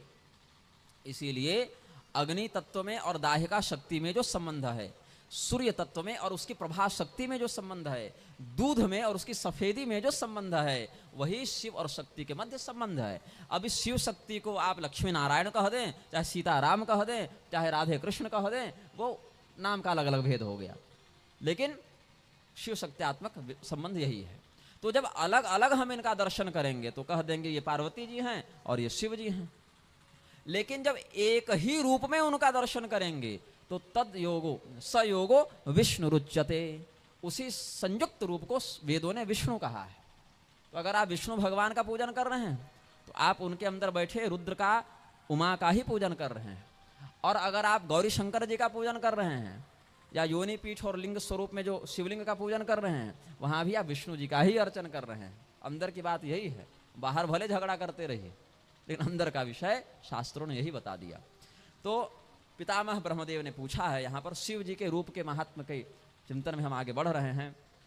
नहि विष्णु समा काचित गतिरन्या विधीयते इत्येवं सततं वेदा गायन्ति नात्र संशयः।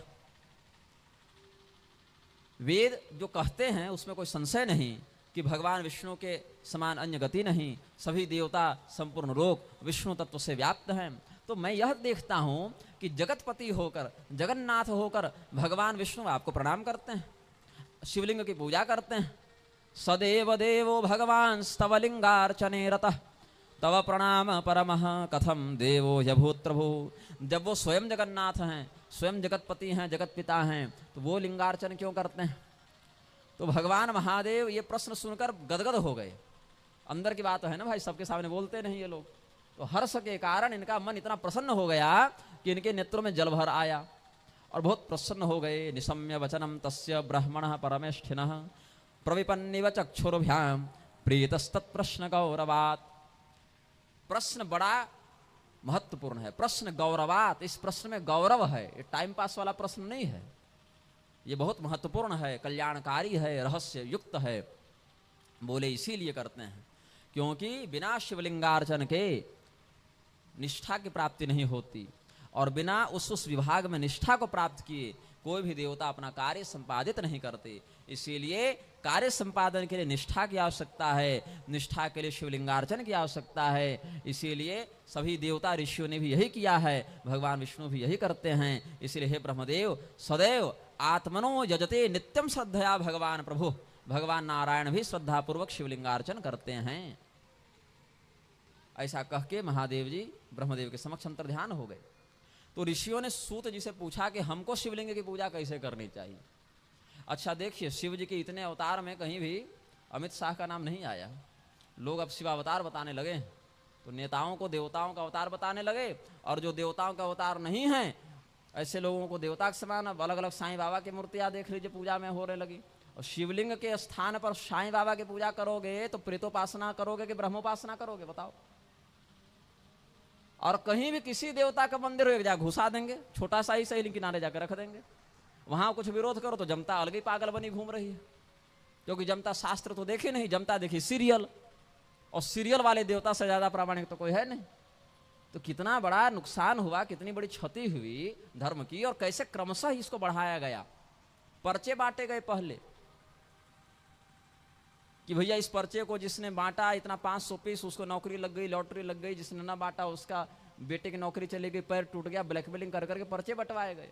100 आदमी पर्चा बांटे गए, एक आधा काम तो ऐसे भी बनेगा। अब जिसका बना वो जीवन भर के लिए बन गया चेला भक्त, फिर वो 10 चेला बटोर कर लाएगा। यही जनता है ना 10-15 साल पहले निर्मल बाबा के पीछे समोसा की चटनी से भाग्य बदल रही थी। तो जनता को क्या चाहिए? पैसा न लगे, समय न लगे, और हम अभी रिक्शा चला रहे, कल विधानसभा में जाके बैठ जावे। और दुर्भाग्य से मैं कहता हूं इसमें महिलाओं का बड़ा योगदान है। अगर किसी घर की महिला किसी महात्मा की चेलिन बन गई तो अपना मायका ससुराल झगड़ा करके भी आपका चेलिन बना देगी तो बना देगी। कैसे नहीं बजाइएगा दीक्षा लेने, बहुत अच्छे महात्मा जी हैं। इसीलिए हमने लिखा है महिलाएं दूर रहे माता जी, और एकांत में तो बिल्कुल ना मिले। मैं तो अकेली कोई महिला हो तो चित्र भी नहीं खिंचाता, उसके पति हो साथ में, भाई हो, पुत्र हो, कोई हो भैया तो उन साथ में फोटो खिंचा लें, लेकिन अकेला ना कौन जिंदगी भर सफाई देता फिरे। तो दूर से ही प्रणाम। तो इसीलिए क्या होता है, और महिलाओं को क्या चाहिए? ज्यादा नहीं चाहिए कि मेरे पति स्वस्थ रहे, मेरा बच्चा ठीक रहे, बिटिया की अच्छी शादी हो जावे।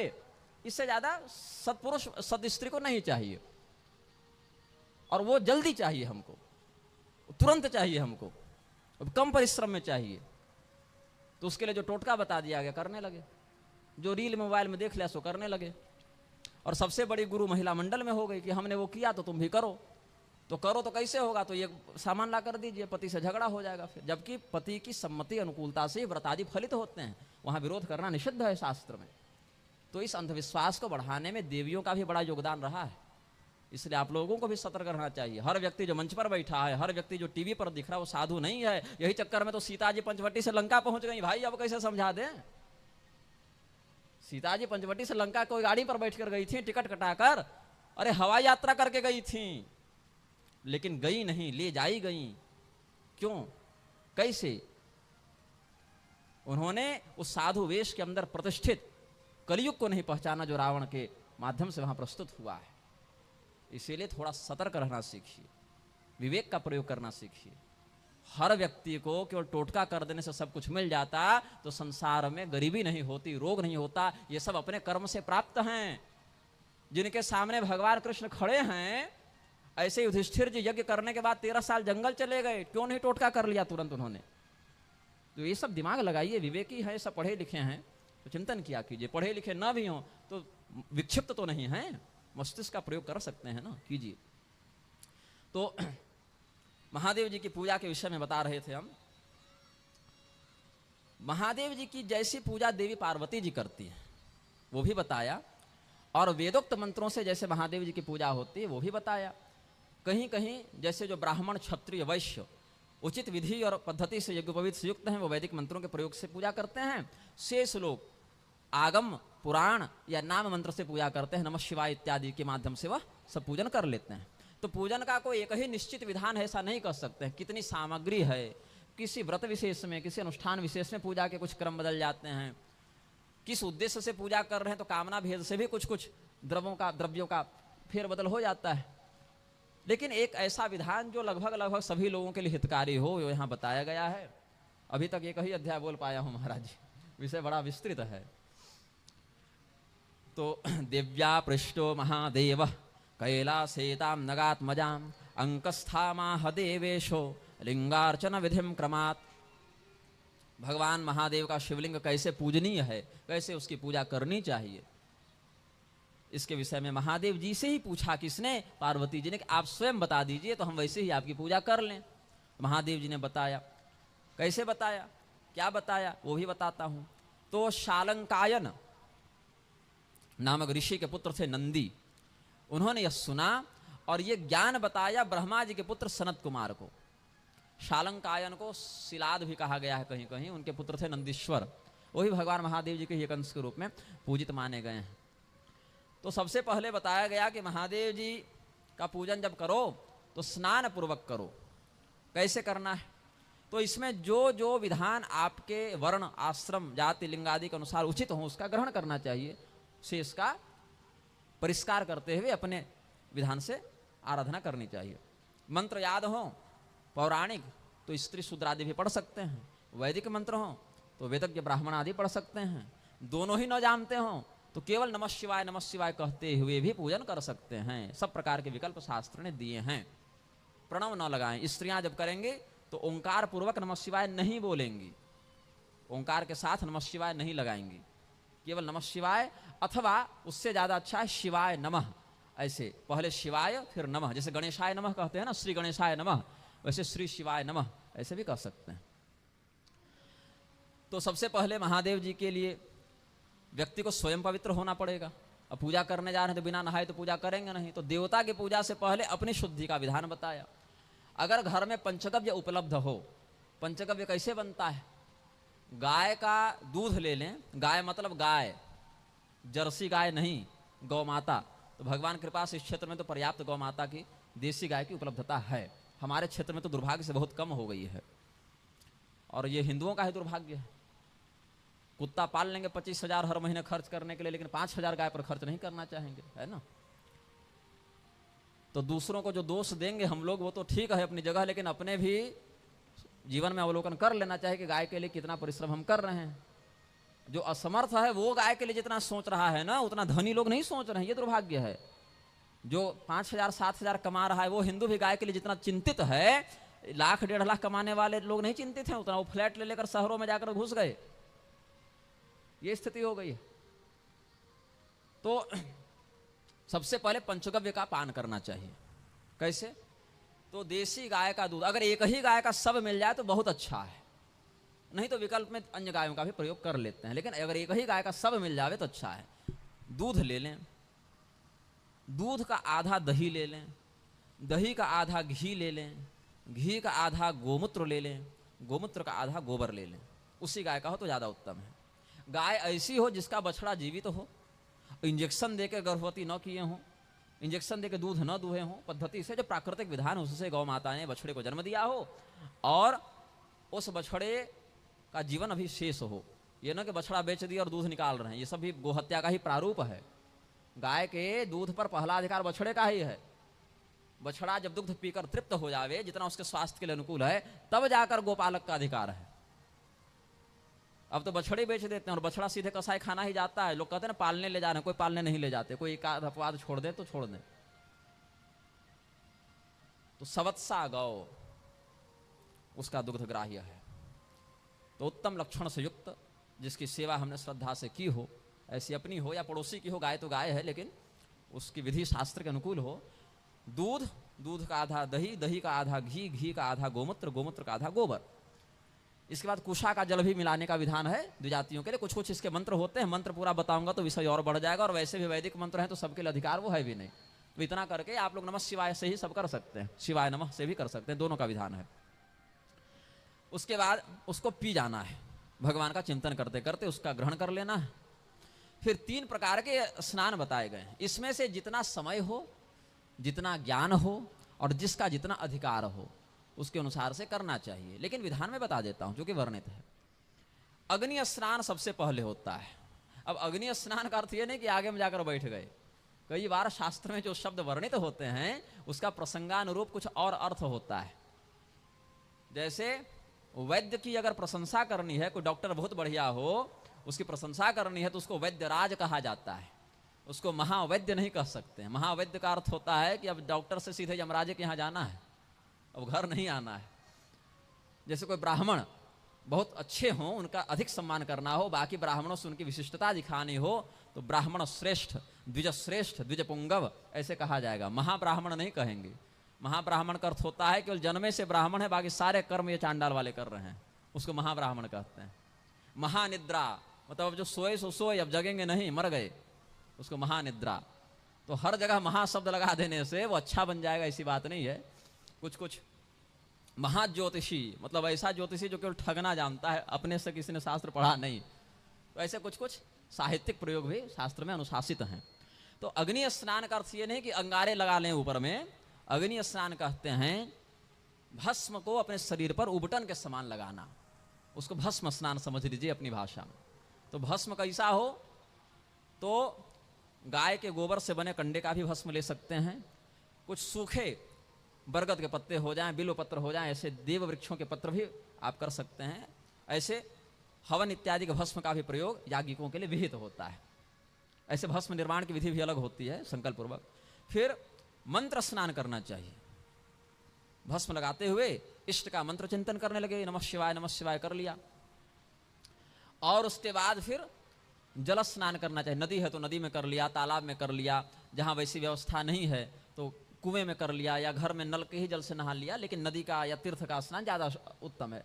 जहाँ हमारे पास जैसी व्यवस्था हो उसके अनुसार व्यवहार कर लेना चाहिए।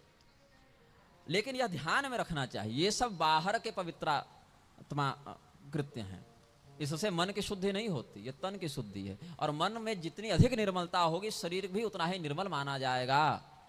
बाहर से बहुत बढ़िया भी स्नान कर लिए, किंतु स्नात्वापि भाव दुष्टश्च न शुद्धति न संशय। अगर बाहर से बहुत अच्छे से स्नान इत्यादि भी कर लिया, लेकिन मन में बहुत कचड़ा भरा हुआ है, तो उस व्यक्ति को शास्त्र की दृष्टि में पवित्र की संज्ञा नहीं है। इसीलिए जैसे आप बाहर के शरीर में उबटन लगा लगा के मल मल के नहा रहे हैं, तो वैसा ही प्रयत्न पूर्वक परिष्कार अपने चित्त का भी करना चाहिए, तभी वह आराधना पुष्ट होती है। क्योंकि सरस्तड़ागेषु सर्वेशा प्रलयम नरः स्नात्वापि भाव दुष्टश्चेन्न शुद्धति न संशयः नृणाम हि चित्तकमलं प्रबुद्धमभवद् यदा प्रसुप्तं तमसा ज्ञान भानोर्भासा तदा शुचिः। देखिए सरल भाषा में बताता हूं, जल्दी समझेंगे। रात्रि को अंधकार के कारण आप देख नहीं पाते, तो आपको देखने के लिए किसकी आवश्यकता है? प्रकाश की आवश्यकता है। अब रात को प्रकाश मिलेगा नहीं, तो प्रकाश के लिए आप वैकल्पिक प्रयास करते हैं, बल्ब जलाते हैं, दीपक जलाते हैं, लालटेन जलाते हैं, टॉर्च जलाते हैं।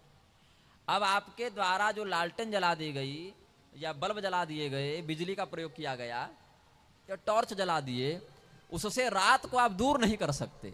ये नहीं कह दिए कि हमने टॉर्च जला दिए तो अब दिन हो गया, ऐसा नहीं कर सकते। हाँ, इतना प्रकाश अवश्य हो गया कि आपका कोई काम नहीं बिगड़ेगा, अपना काम आप ठीक से कर लीजिएगा, इतना काम बन जाएगा। लेकिन अगर हम ये कहें कि हमने दिन कर दिया, क्योंकि दिन में भी प्रकाश होता है और हमारे घर में भी प्रकाश है, इतने सारे बल्ब लगा रखे हैं तो ये तो दिन हो गया, तो ये मूर्खतापूर्ण कथन होगा। दिन कब माना जाएगा? जब सूर्योदय होगा, चाहे संसार के सारे बल्ब और टॉर्च समाप्त हो जाएं, लेकिन सूर्य के उदित होने से ही हम दिन को स्वीकार करेंगे और तब अंधकार का निवारण स्वतः हो जाएगा। ऐसे ही टॉर्च जलाना क्या है? अंधकार में इतना प्रकाश कर लेना कि हमारा काम न बिगड़े, और सूर्योदय से फिर रात्रि का निवारण होगा। तो वही है शरीर का स्नान और मन की शुद्धि। मन की शुद्धि है सूर्योदय, और शरीर का स्नान है टॉर्च जलाना। अब जब तक टॉर्च नहीं जलाएंगे काम नहीं बनेगा, लेकिन टॉर्च जला भर दें तो कह दें दिन हो गया, ऐसी बात भी नहीं है। इसलिए पहले शरीर की शुद्धि, फिर उसके माध्यम से मन की शुद्धि, क्योंकि मन की शुद्धि के लिए भी तन की शुद्धि आवश्यक है। कचड़े में पड़े रहेंगे अपवित्र अवस्था में तो मन शुद्ध नहीं होगा, वृत्ति पर असर पड़ेगा। इसीलिए शरीर की शुद्धि भी और उसके बाद प्रयत्न पूर्वक मन की शुद्धि भी व्यक्ति के लिए आवश्यक बताई गई है। फिर स्नान से पहले कुछ और भी प्रकल्प बताए गए कि जैसे नदी इत्यादि में नहाने जा रहे हैं तो क्या करना चाहिए। पहले तट पर जिसके पास कुशा का व्यवहार अधिकृत है वह कुशा बिछा ले। पहले तो तीर्थ की नदी को प्रणाम कर ले, जो भी तीर्थ नदी में है वहाँ सीधे जाकर घुस कर साबुन सर्फ नहीं लगाना चाहिए, पहले प्रणाम करना चाहिए। फिर उनके जल से आचमन इत्यादि भी करना चाहिए। ऐसे अभी आचमन का प्रसंग नहीं है, अभी तो आसन पर बैठे हैं। प्रणाम किया, दोनों पैर धोए, फिर आचमन किया। आचमन करने के बाद किनारे में जो जो तत्व शास्त्र में वर्णित हैं, हल्दी है, बेसन है, उबटन इत्यादि बनाने के लिए, ताकि मलापकर्षण हो जाए, शरीर में मैल जमा हो निकल जावे, उबटन इत्यादि बना लिया। उससे शरीर को रगड़ रगड़ कर मैल छुड़ा लिया। पहले नदी में घुसकर नहीं शरीर रगड़ना है। फिर पवित्र मिट्टी को लेकर उद्धृता से वराहेण कृष्णेन सतबाहुना, ये सब मंत्र हैं, उससे मिट्टी का संचय करके उससे अपने शरीर को रगड़कर शुद्ध कर लेना चाहिए।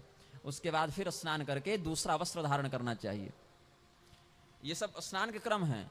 फिर कपिला गाय के ऐसे गोबर का प्रयोग करना चाहिए जो भूमि पर न गिरा हो, मतलब जब गाय गोबर दे रही हो तो हमने ऊपर से ही उसको छान लिया हो, उससे स्नान करना चाहिए। शरीर में लगाकर फिर स्नान करना चाहिए। ऐसे करके 2-3 क्रम में स्नान होता है। जिनके पास समय है, ज्ञान है, वो पूरा कर लें, नहीं तो भैया डुबकी लगाकर न्यूनतम शुद्धि कर लें। उसके बाद फिर महादेव जी की विधिवत मन से पूजा करके वरुण देवता का आवाहन कर लिया तीर्थ में, और फिर मन से महादेव जी को पूजित कर लिया। फिर 3 बार आचमन करके जल को अभिमंत्रित करके कि इस जल में भगवान शिव के पवित्र कार्य गुण प्रतिष्ठित हों, ऐसा कहते हुए स्नान करना है। ऋतं च सत्यम च आभिधात तपसोध्य जाए, तो ये सब मंत्र इसमें प्रयुक्त होते हैं अघमर्षण वाले। उसके बाद 3 देवताओं का ध्यान उस जल में करना चाहिए। चंद्रमा का, सूर्य का और अग्नि का, तीनों देवताओं को, जो तीन तेजस्वी देव है ना, चंद्रमा तेजस्वी हैं, सूर्य देव तेजस्वी हैं और अग्नि देवता में भी तेज प्रतिष्ठित है। इन तीन तेजस्वी तत्वों का, जो भगवान महादेव के तीनों नेत्रों में प्रतिष्ठित हैं, चंद्र, सूर्य और अग्नि, ये तीन नेत्रभूत तेजस्वी तत्वों का ध्यान करते हुए उनको अभिवादन करना चाहिए। फिर जल से निकलकर मध्य जल में प्रविष्ट, जहाँ तक कमर तक आपका जल हो जावे, वहाँ तक जाकर फिर अलग अलग पलाश के पत्ते का दोना बनाकर, चाहे कुशा और फूल इत्यादि रखकर भगवान महादेव जी के लिए अर्घ तर्पण आदि का विधान है। नमस्ते रुद्रमन्यव, ये सब 66 मंत्र हैं। पवमान सूक्त है, शन्नो देवी अभिष्ट, ये सब है, शन्नो मित्र संवर्ण, ये सब है। ये सब मंत्रों का पाठ करना चाहिए। आत्माभिषेचन, अपना अभिषेक करना चाहिए। ये सब 3 नेत्र और 5 मुख वाले शिव जी का ध्यान करना चाहिए। 5 मुख हैं, हर एक मुख में 3-3 नेत्र हैं, ऐसे ध्यान करना चाहिए। फिर जो वेद में अधिकृत है, उनके गृह सूत्र में जो संध्या इत्यादि की विधि दी है, उससे करना चाहिए। आयात वरदा देवी, इस प्रकार के मंत्रों से देवी गायत्री का ध्यान करना चाहिए, आवाहन करना चाहिए। बैठे बैठे अथवा खड़े होकर गायत्री का जप करना चाहिए। आसन पर ही खड़े होकर या बैठे बैठे जप करना चाहिए। 10 माला कर ले या 5 माला कर ले, या समय कम हो तो 1 माला कर ले। ऐसे संध्योपासना करके सूर्यदेव को अर्घ इत्यादि देकर, उत्तमे शिखरे देवी भूम्याम पर्वतम वर्धनी, ये सबसे विसर्जन कर दे। उदत्यम जात वेदसम इत्यादि से सूर्यदेव का, ब्रह्मदेव का, चित्रम देवानाम, ये सबसे उपस्थान इत्यादि कर ले, जो संध्या की विधि है। फिर जो तर्पण इत्यादि में अधिकृत हैं, वो तर्पण इत्यादि कर लें। तो इस प्रकार से जो नित्य कृत्य बताए गए हैं विद्वानों के लिए, संध्योपासना है, तर्पण है, अर्घ है, उपस्थान है, ये सब करते हुए उन सभी कर्मों से महादेव जी की प्रसन्नता हो, ये चिंतन करना चाहिए। ये तो विस्तृत विधि हो गई। ये सब तपस्वियों के लिए, बड़े बड़े महापुरुषों के लिए, ऐसे है सामान्य लोगों के लिए भी। लेकिन अभी जो स्थिति है उसमें तो ये इतना करना, मतलब कोई बहुत बड़े तपस्वी हैं तभी इतना कर रहे हैं, ऐसा समझना चाहिए। तो उसके बाद ब्रह्म यज्ञ करना चाहिए। ब्रह्म यज्ञ का अर्थ होता है जो वेद के पाठ में अधिकृत हैं, ऐसे लोगों के द्वारा वेद का स्वाध्याय। तो ब्रह्म यज्ञ कहाँ करना चाहिए? गांव से इतनी दूर चले जाएं जहां से गांव के घर दिखने बंद हो जाएं। ऐसे एकांत में जाकर वेद का अभ्यास करना चाहिए, ताकि अनधिकारी इत्यादि वेद के मंत्रों का श्रवण करके स्वयं और अपने आप को दोष का भागी न बनावें। उसके बाद पहले ऋग्वेद के संतोष के लिए 3 बार 3 चुल्लू भर पानी पीना चाहिए। उसके बाद यजुर्वेद के अधिष्ठाता देवता की प्रसन्नता के लिए जल से 2 बार प्रक्षालन करना चाहिए। साम वेद की तृप्ति के लिए आचमन करके मूर्धा का स्पर्श करना चाहिए। और अथर्व वेद की प्रसन्नता के लिए नेत्रों का स्पर्श करना चाहिए। फिर अपने वेद की शाखा का अध्ययन करे, शिक्षा, कल्प, वेदांग, ब्राह्मण ग्रंथों का चिंतन करे, ब्रह्म इत्यादि 18 पुराणों का चिंतन करे। पूरा पुराण तो पढ़ नहीं पाएगा एक दिन में सब, 4 लाख श्लोक कौन पढ़े? तो प्रत्येक पुराण का 1-1 श्लोक शुरू वाला पढ़ ले कम से कम।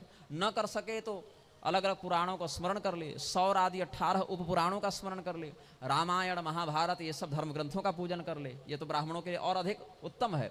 जिन शास्त्रों को हम पढ़ते हैं वो कोई पन्ना और अक्षर नहीं है ऐसे कि स्याही से छाप दिए, वो सब वांग्मय ब्रह्म है, शब्द ब्रह्म है, वो परमात्मा के वाणी से निर्गत स्वरूप हैं। इसीलिए इनका स्मरण रोज करके इनकी पूजा करनी चाहिए। अब मिशनरियों ने क्या कह दिया आपको? घर में महाभारत रखने से झगड़ा होता है। आप किसी भी दिन कहीं भी थाना चले जाइए, कोर्ट चले जाइए, या फैमिली कोर्ट चले जाइए, तलाक के केस देखिए या दहेज प्रताड़ना के केस देखिए, सच्चे हों चाहे झूठे हों, चाहे और भी जिस प्रकार के मुकदमे में फाइल मिले देखिए, और जांच कीजिए कि क्या उस घर में महाभारत है, या महाभारत को पढ़ने के कारण उनके मन में आए चलो रे हमने महाभारत पढ़ लिया, अब तो झगड़ा हो गया, अब तो केस करना पड़ेगा। महाभारत पढ़ने के कारण या रामायण पढ़ने के कारण इस भारत की न्यायपालिका में जो लाखों करोड़ों केस पेंडिंग हैं, उनमें कितने केस महाभारत और रामायण के कारण है ये बता दीजिए। एक भी नहीं मिलेगा ढंग से अगर चिंतन करें तो, विधि पूर्वक, कि हमने रामायण पढ़ी इसके कारण जज साहब हमारे घर में झगड़ा हो गया, इसने महाभारत पढ़ी और उसके कारण इसने मेरी जमीन हड़प ली, ऐसा नहीं मिलेगा। लेकिन क्या हो गया भ्रम लोगों में? घर में महाभारत रखोगे तो झगड़ा होगा। एक और भ्रम है कि जब तक कोई मरेगा नहीं घर में गरुड़ पुराण नहीं होगा, ये भी एक बहुत बड़ा भ्रम है। या भैया जिसको जाना था तो चला गया, अगर वो जीते जी सुन लिया रहता गरुड़ पुराण तो उसको पता होता कि क्या नहीं करना चाहिए और क्या करना चाहिए। ये अंधविश्वास है, ये अंधविश्वास है। जो अंधश्रद्धा निर्मूलन कानून जो बनाकर फिर रहे हैं लोग, उनको ऐसे अंधविश्वासों के विरुद्ध लड़ना चाहिए, और कुछ अलग ही राग अलापते जा रहे हैं। तो धर्म ग्रंथ रहेंगे तब ना पढ़ोगे। यहाँ तो ब्राह्मणों का ये हाल है, हम सबको ये कष्ट होता है स्वीकारते हुए कि यदि नवरात्र का पाठ न करना हो तो पंडित जी सप्तशती की पुस्तक उलट कर देख नहीं रहे हैं। ये ब्राह्मणों का हाल हो गया। पूर्णिमा न लगी हो, संक्रांति न लगी हो, यजमान के घर से फोन ना आया हो, तो सत्यनारायण कथा की किताब भी उलट कर नहीं देखेंगे पंडित जी। ये हाल हो गया। ऐसे धर्म कब तक आपकी रक्षा करेगा? आप धर्म के प्रति जितनी निष्ठा रखेंगे, धर्म उसके हिसाब से आपके प्रति निष्ठा रखेगा। केवल जुलूस में धर्म रक्षते रक्षितः कहने के लिए, धर्म जुलूस का नहीं है ना, आचरण का विषय है भैया। युधिष्ठिर जी जब महाभारत युद्ध से पहले जंगल निकले थे, केवल भाई के और पत्नी के साथ निकले थे, वापस आए तो 7 अक्षौहिणी सेना थी उनके साथ। धर्म के बल से वो सेना उनके साथ थी। और जब नहीं भी थी सेना, तब भी युधिष्ठिर जी कहीं कष्ट में पराजित होकर, लज्जित होकर जीवन नहीं बिताए हैं। जहां भी रहे अपने स्वाभिमान से रहे, भगवान और धर्म के द्वारा सुरक्षित होकर रहे, स्वयं धर्मराज की हैसियत से रहे। तो धर्म के अनुसार चलने पर धर्म आपके विषय में चिंतित होंगे, धर्मदेव का संरक्षण प्राप्त होगा। क्योंकि विमुखा बांधवा यामति धर्मस्तमनुगच्छति। जब घर वाले आपको श्मशान पहुंचाकर वापस लौट आवे, वो भी सौभाग्य जानिए अगर घर वाले इतना कर दे रहे हैं आज की पीढ़ी में कि श्मशान तक पहुंचा के विधि पूर्वक अंतिम संस्कार करा दे रहे हैं, नहीं तो आर्य सामाजिक बुला के 3 दिन में निपटा देंगे। तो अगर घर वाले आपके मरने के बाद चाहे प्रॉपर्टी के लोभ से ही सही ठीक ठाक आपका अंतिम संस्कार करा दे रहे हैं, तो वो आपके घर में देवताओं ने अवतार ले लिया है, ऐसा समझना चाहिए। इस कलयुग में इतना कर दे रहे हैं। नहीं तो इसी लिंग पुराण में हमको लग रहा है अंतिम अंतिम में अपना श्राद्ध कैसे किया जाए इसकी भी विधि दी हुई है। और हम 2018 में करने भी चले थे, उस समय तो विवाह भी नहीं था। तो माता पिता ने से भी चिंतन हुआ, तो पिताजी ने कहा कि पहले हमारा तो कर लो, अपना बाद में करना। हमने कहा पिताजी अगर हमारे मरने के बाद हमारा श्राद्ध आप नहीं कीजिएगा तब। तो पिताजी ने कहा कि भैया पिता हम है तो पुत्र तुम ना हमारा करोगे श्राद्ध। हम बोले पिताजी पहले हम मर गए तब। बोले इतना नहीं सोचते हैं थोड़ा व्यावहारिक चिंतन भी किया करो। तब फिर हमने कहा ठीक, ऐसे जीवित पितृ के लिए जीवित श्राद्ध निषिद्ध है। तो हमको उस समय वो बात जानकारी में नहीं थी। हाँ, ऐसा नहीं कि जिसने अपना जीते जी श्राद्ध कर लिया वो समाज से बहिष्कृत हो गया। वो विवाह भी कर सकता है, संतान उत्पन्न भी कर सकता है, उसको जीवन के व्यवहार में कोई दोष नहीं लगता। मतलब ऐसे समझ लीजिए कि जैसे बुढ़ापे में अपना जीवन कष्ट से न बीते इसके लिए कुछ एफडी कर लेते हैं, कुछ पीएफ जमा हो जाता है, कुछ रिटायरमेंट के लिए पैसा हो जाता है। तो मरने के बाद अगर कदाचित हमारा अंतिम संस्कार ठीक से नहीं हो पाया, कोई युद्ध हो गया, महामारी हो गई, अकाल पड़ गया, कुछ समस्या हो गई, या घर वाले की बुद्धि भ्रष्ट हो गई, तो ऐसी स्थिति में परलोक में हमें कोई कष्ट न हो या कोई अधोगति न हो, इसके लिए वो एक जमा पूंजी है अपनी। इससे उस व्यक्ति का अन्य किसी कर्म में बहिष्कार नहीं हो जाता, वो प्रेत नहीं बन जाता है। ये सब बातें तो आगे सब विधि भी दी हुई इस ग्रंथ में। तो एक बार हमारे मन में आया था, हमने जो हमारे साथ आचार्य जी आए हैं उनसे हम चर्चा भी कर रहे थे, ग्रंथ भी लेकर आ गए जीवित श्राद्ध पद्धति। सब विद्वानों से बनारस, प्रयाग सब जाकर, गया सब जगह पूछ भी लिए। पिताजी ने कहा कि इसका भी तुमको अनिवार्य विषय नहीं है, भविष्य का विषय बाद में देखना। खैर, तो मैं ये बता रहा था आपको कि घर में धर्मशास्त्र रहेंगे तो व्यक्ति पढ़ेगा या ब्राह्मण उसका चिंतन करेंगे तो शास्त्र की बात आपको बताएंगे। अगर मन में भ्रम हो जावे कि धर्मशास्त्रों के घर में रहने से घर में झगड़ा होगा, तो जितने हिंदुओं के घर में धर्मशास्त्र नहीं हैं सबको तो हर प्रकार से सुखी, समृद्ध और शांत जीवन बिताना चाहिए था। लेकिन ये कोई आज की समस्या नहीं है भाइयों, ये कोई हमारा आपका कष्ट नहीं है। वेद व्यास जी ने जब इन धर्मशास्त्रों का उपदेश किया तो उस समय भी जनता से उनको कुछ अच्छा रिस्पॉन्स नहीं मिला। लोगों ने उनकी बात को उतनी श्रद्धा से ग्रहण नहीं किया। तब वेद व्यास जी चले गए लोगों के बीच में, दोनों हाथ खड़ा किए और कहते हैं कि ऊर्ध्वबाहुं विरोम्येष न च कश्चित् शृणोति मे धर्मादर्थश्च कामश्च स किमर्थं न सेव्यते। दोनों हाथ उठा करके हल्ला करते हुए, चिल्लाते हुए वेदव्यास जी कह रहे हैं लोगों से, धर्मादर्थः धर्मात् कामः धर्मान् मोक्षः। धर्म के सेवन से ही धन की सिद्धि है, धर्म का आचरण करने से ही कामनाओं की तृप्ति है, धर्म का आचरण करने से ही व्यक्ति मोक्ष का अधिकारी बनता है। तो जिस धर्म के सेवन से, जिस धर्म की मर्यादा का पालन करने से अर्थ काम मोक्ष की तृप्ति होती है, उस धर्म का परित्याग क्यों कर रहे हो? उस समय एक बोरी चावल वाला धर्मांतरण नहीं चल रहा था, लेकिन वो खोपड़ी तो तब भी लोगों की कुछ खराब थी ही ना। अधर्म तो तब भी दिख रहा था, तभी तो धर्म युद्ध करने की स्थिति आ गई। सुखिनः क्षत्रियाः पार्थ लभन्ते युद्ध में दृशम। अब भीष्म पितामह को गाली देने के समय तो सब आ जाते हैं कि कैसे भीष्म पितामह थे कि द्रौपदी जी का चीरहरण हो रहा और मना नहीं करने सके, अरे कायर थे, नपुंसक थे, तमाम गालियां देते हैं लोग उनको। किस बात के ब्रह्मचारी, किस बात के इतने ज्ञानी, द्रोणाचार्य, कृपाचार्य, भीष्म पितामह के सामने उनके घर की बहू की ऐसी दुर्गति हो रही है, ये सब क्या कर रहे थे? भैया चलो भैया, ये बहुत गलत थे, मान लिया। उस घर की महिलाएं क्या कर रही थी? दुर्योधन की पत्नी क्या कर रही थी? दुशासन की पत्नी क्या कर रही थी? कर्ण की पत्नी क्या कर रही थी? 100 कौरवों की पत्नी क्या कर रही थी उस समय? जैसे आज भी अगर हमारे आपके समाज में कोई ऐसी घटना घटित हो जावे कि किसी दुष्ट व्यक्ति के द्वारा किसी स्त्री को सड़क पर ऐसे अपमानित करने का प्रयास किया जाए, तो उसी के घर की कुछ महिलाएं आ जाएंगे, ये सब तमाशा बंद करो, ये सब नाटक बंद करो। वहां स्त्रियां कहां थी? लोग तो कहते हैं ना भगवान कृष्ण को, गांधारी जी तो डांटने लगे कि कृष्ण तुम चाहते तो हमारे बच्चों को बचा सकते थे, तुमने महाभारत होने दिया। गांधारी जी दुर्योधन को 2 थप्पड़ लगा सकते थे कि नहीं, कि ये सब क्या नाटक लगा रखे हो? ये भी सोचना चाहिए। उन सभी स्त्रियों के बच्चे क्यों मरे? दुर्योधन की पत्नी का लड़का जब मरा, लक्ष्मण 9 साल का था बस। हमारे आपके घर में ऐसी दुर्घटना घट जाए तो 10-10 साल तक उस घटना को सोच सोच कर खाना पीना छूट जाएगा। 9 साल का बच्चा जिसके यहाँ चला जाए, क्यों ऐसा हो गया? वो महाभारत की नौबत क्यों आ गई? क्योंकि दुर्योधन ने जब द्रौपदी के वस्त्र हरण का आदेश दिया तो दुर्योधन की पत्नी वहीं पर विरोध नहीं करती है। काहे भैया, जब अंतःपुर से, द्रौपदी जी तो सभा में नहीं थी ना, अंतःपुर से घसीट कर उनको लाया गया, अंतःपुर में अकेली महिला वही थी और रानियां कहां थी? ये सब भी सोचना चाहिए। सीरियल वाले ये नहीं दिखाते, ये शास्त्र के अनुसंधान से प्राप्त होता है। तो कोई भी घटना कहीं हुई है तो बहुत कारण है उसके पीछे।